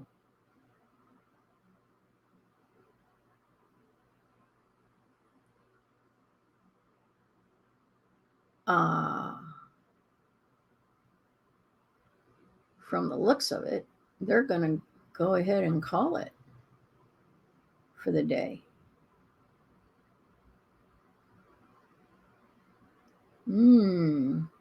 They must be wanting to present something or something.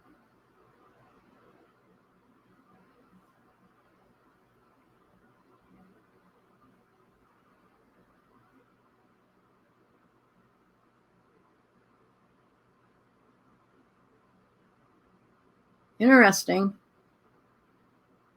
Sorry. It's so close that I'm afraid I'll miss it.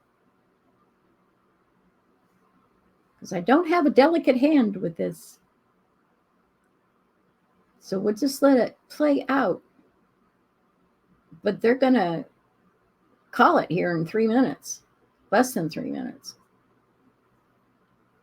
More like 2.5. Close enough.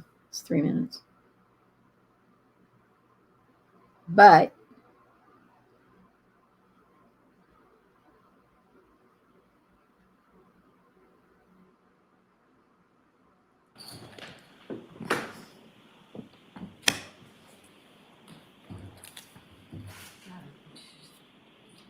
did she already announce it? See, this is what I mean.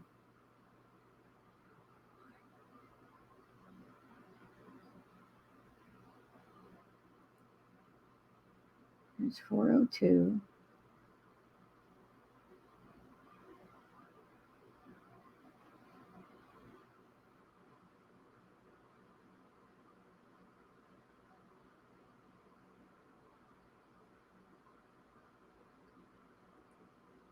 Or 2:16.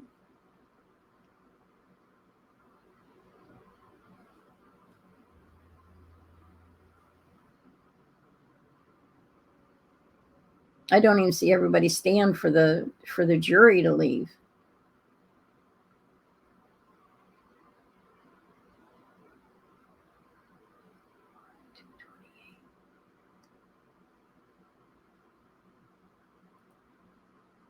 Sorry, I paused it and didn't realize it. We'll let it play out.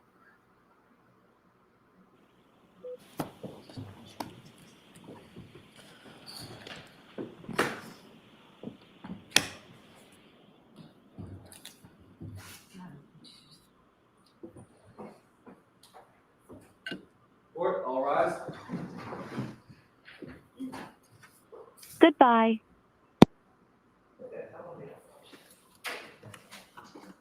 Wow.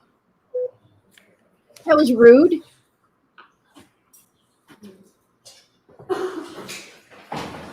Thank you.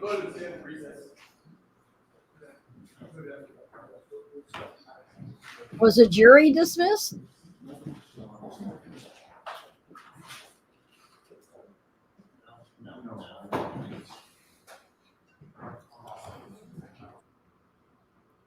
That is wild. That is wild.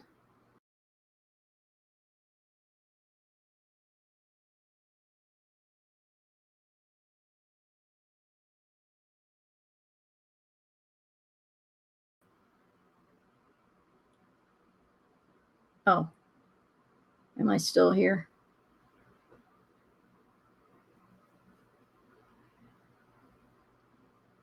I think I'm still here. I had pushed the wrong button, of course. I'll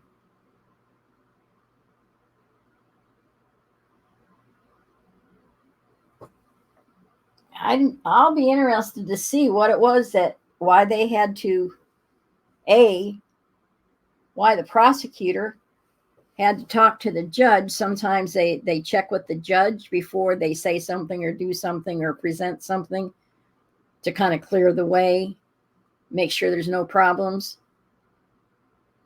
Obviously, there was a problem because she didn't come back and say anything. She gathered her stuff up and left. Did she leave in disgust?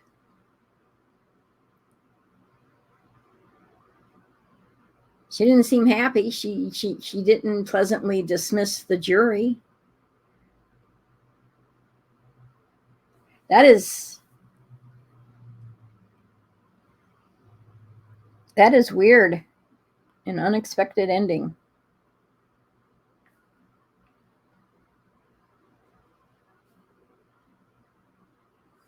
That is wild. That is wild. Well, as far as I know, it's a full day tomorrow. So maybe we'll get some answers in the morning. Maybe not. Who knows?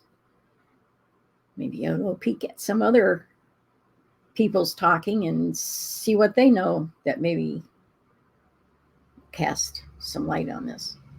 So, having said that, we'll join again tomorrow and find out what the hey happened.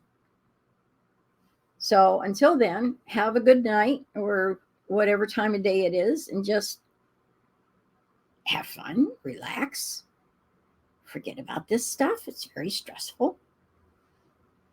And we'll catch up with you tomorrow. So take care. We'll see you then. I do it wrong every time.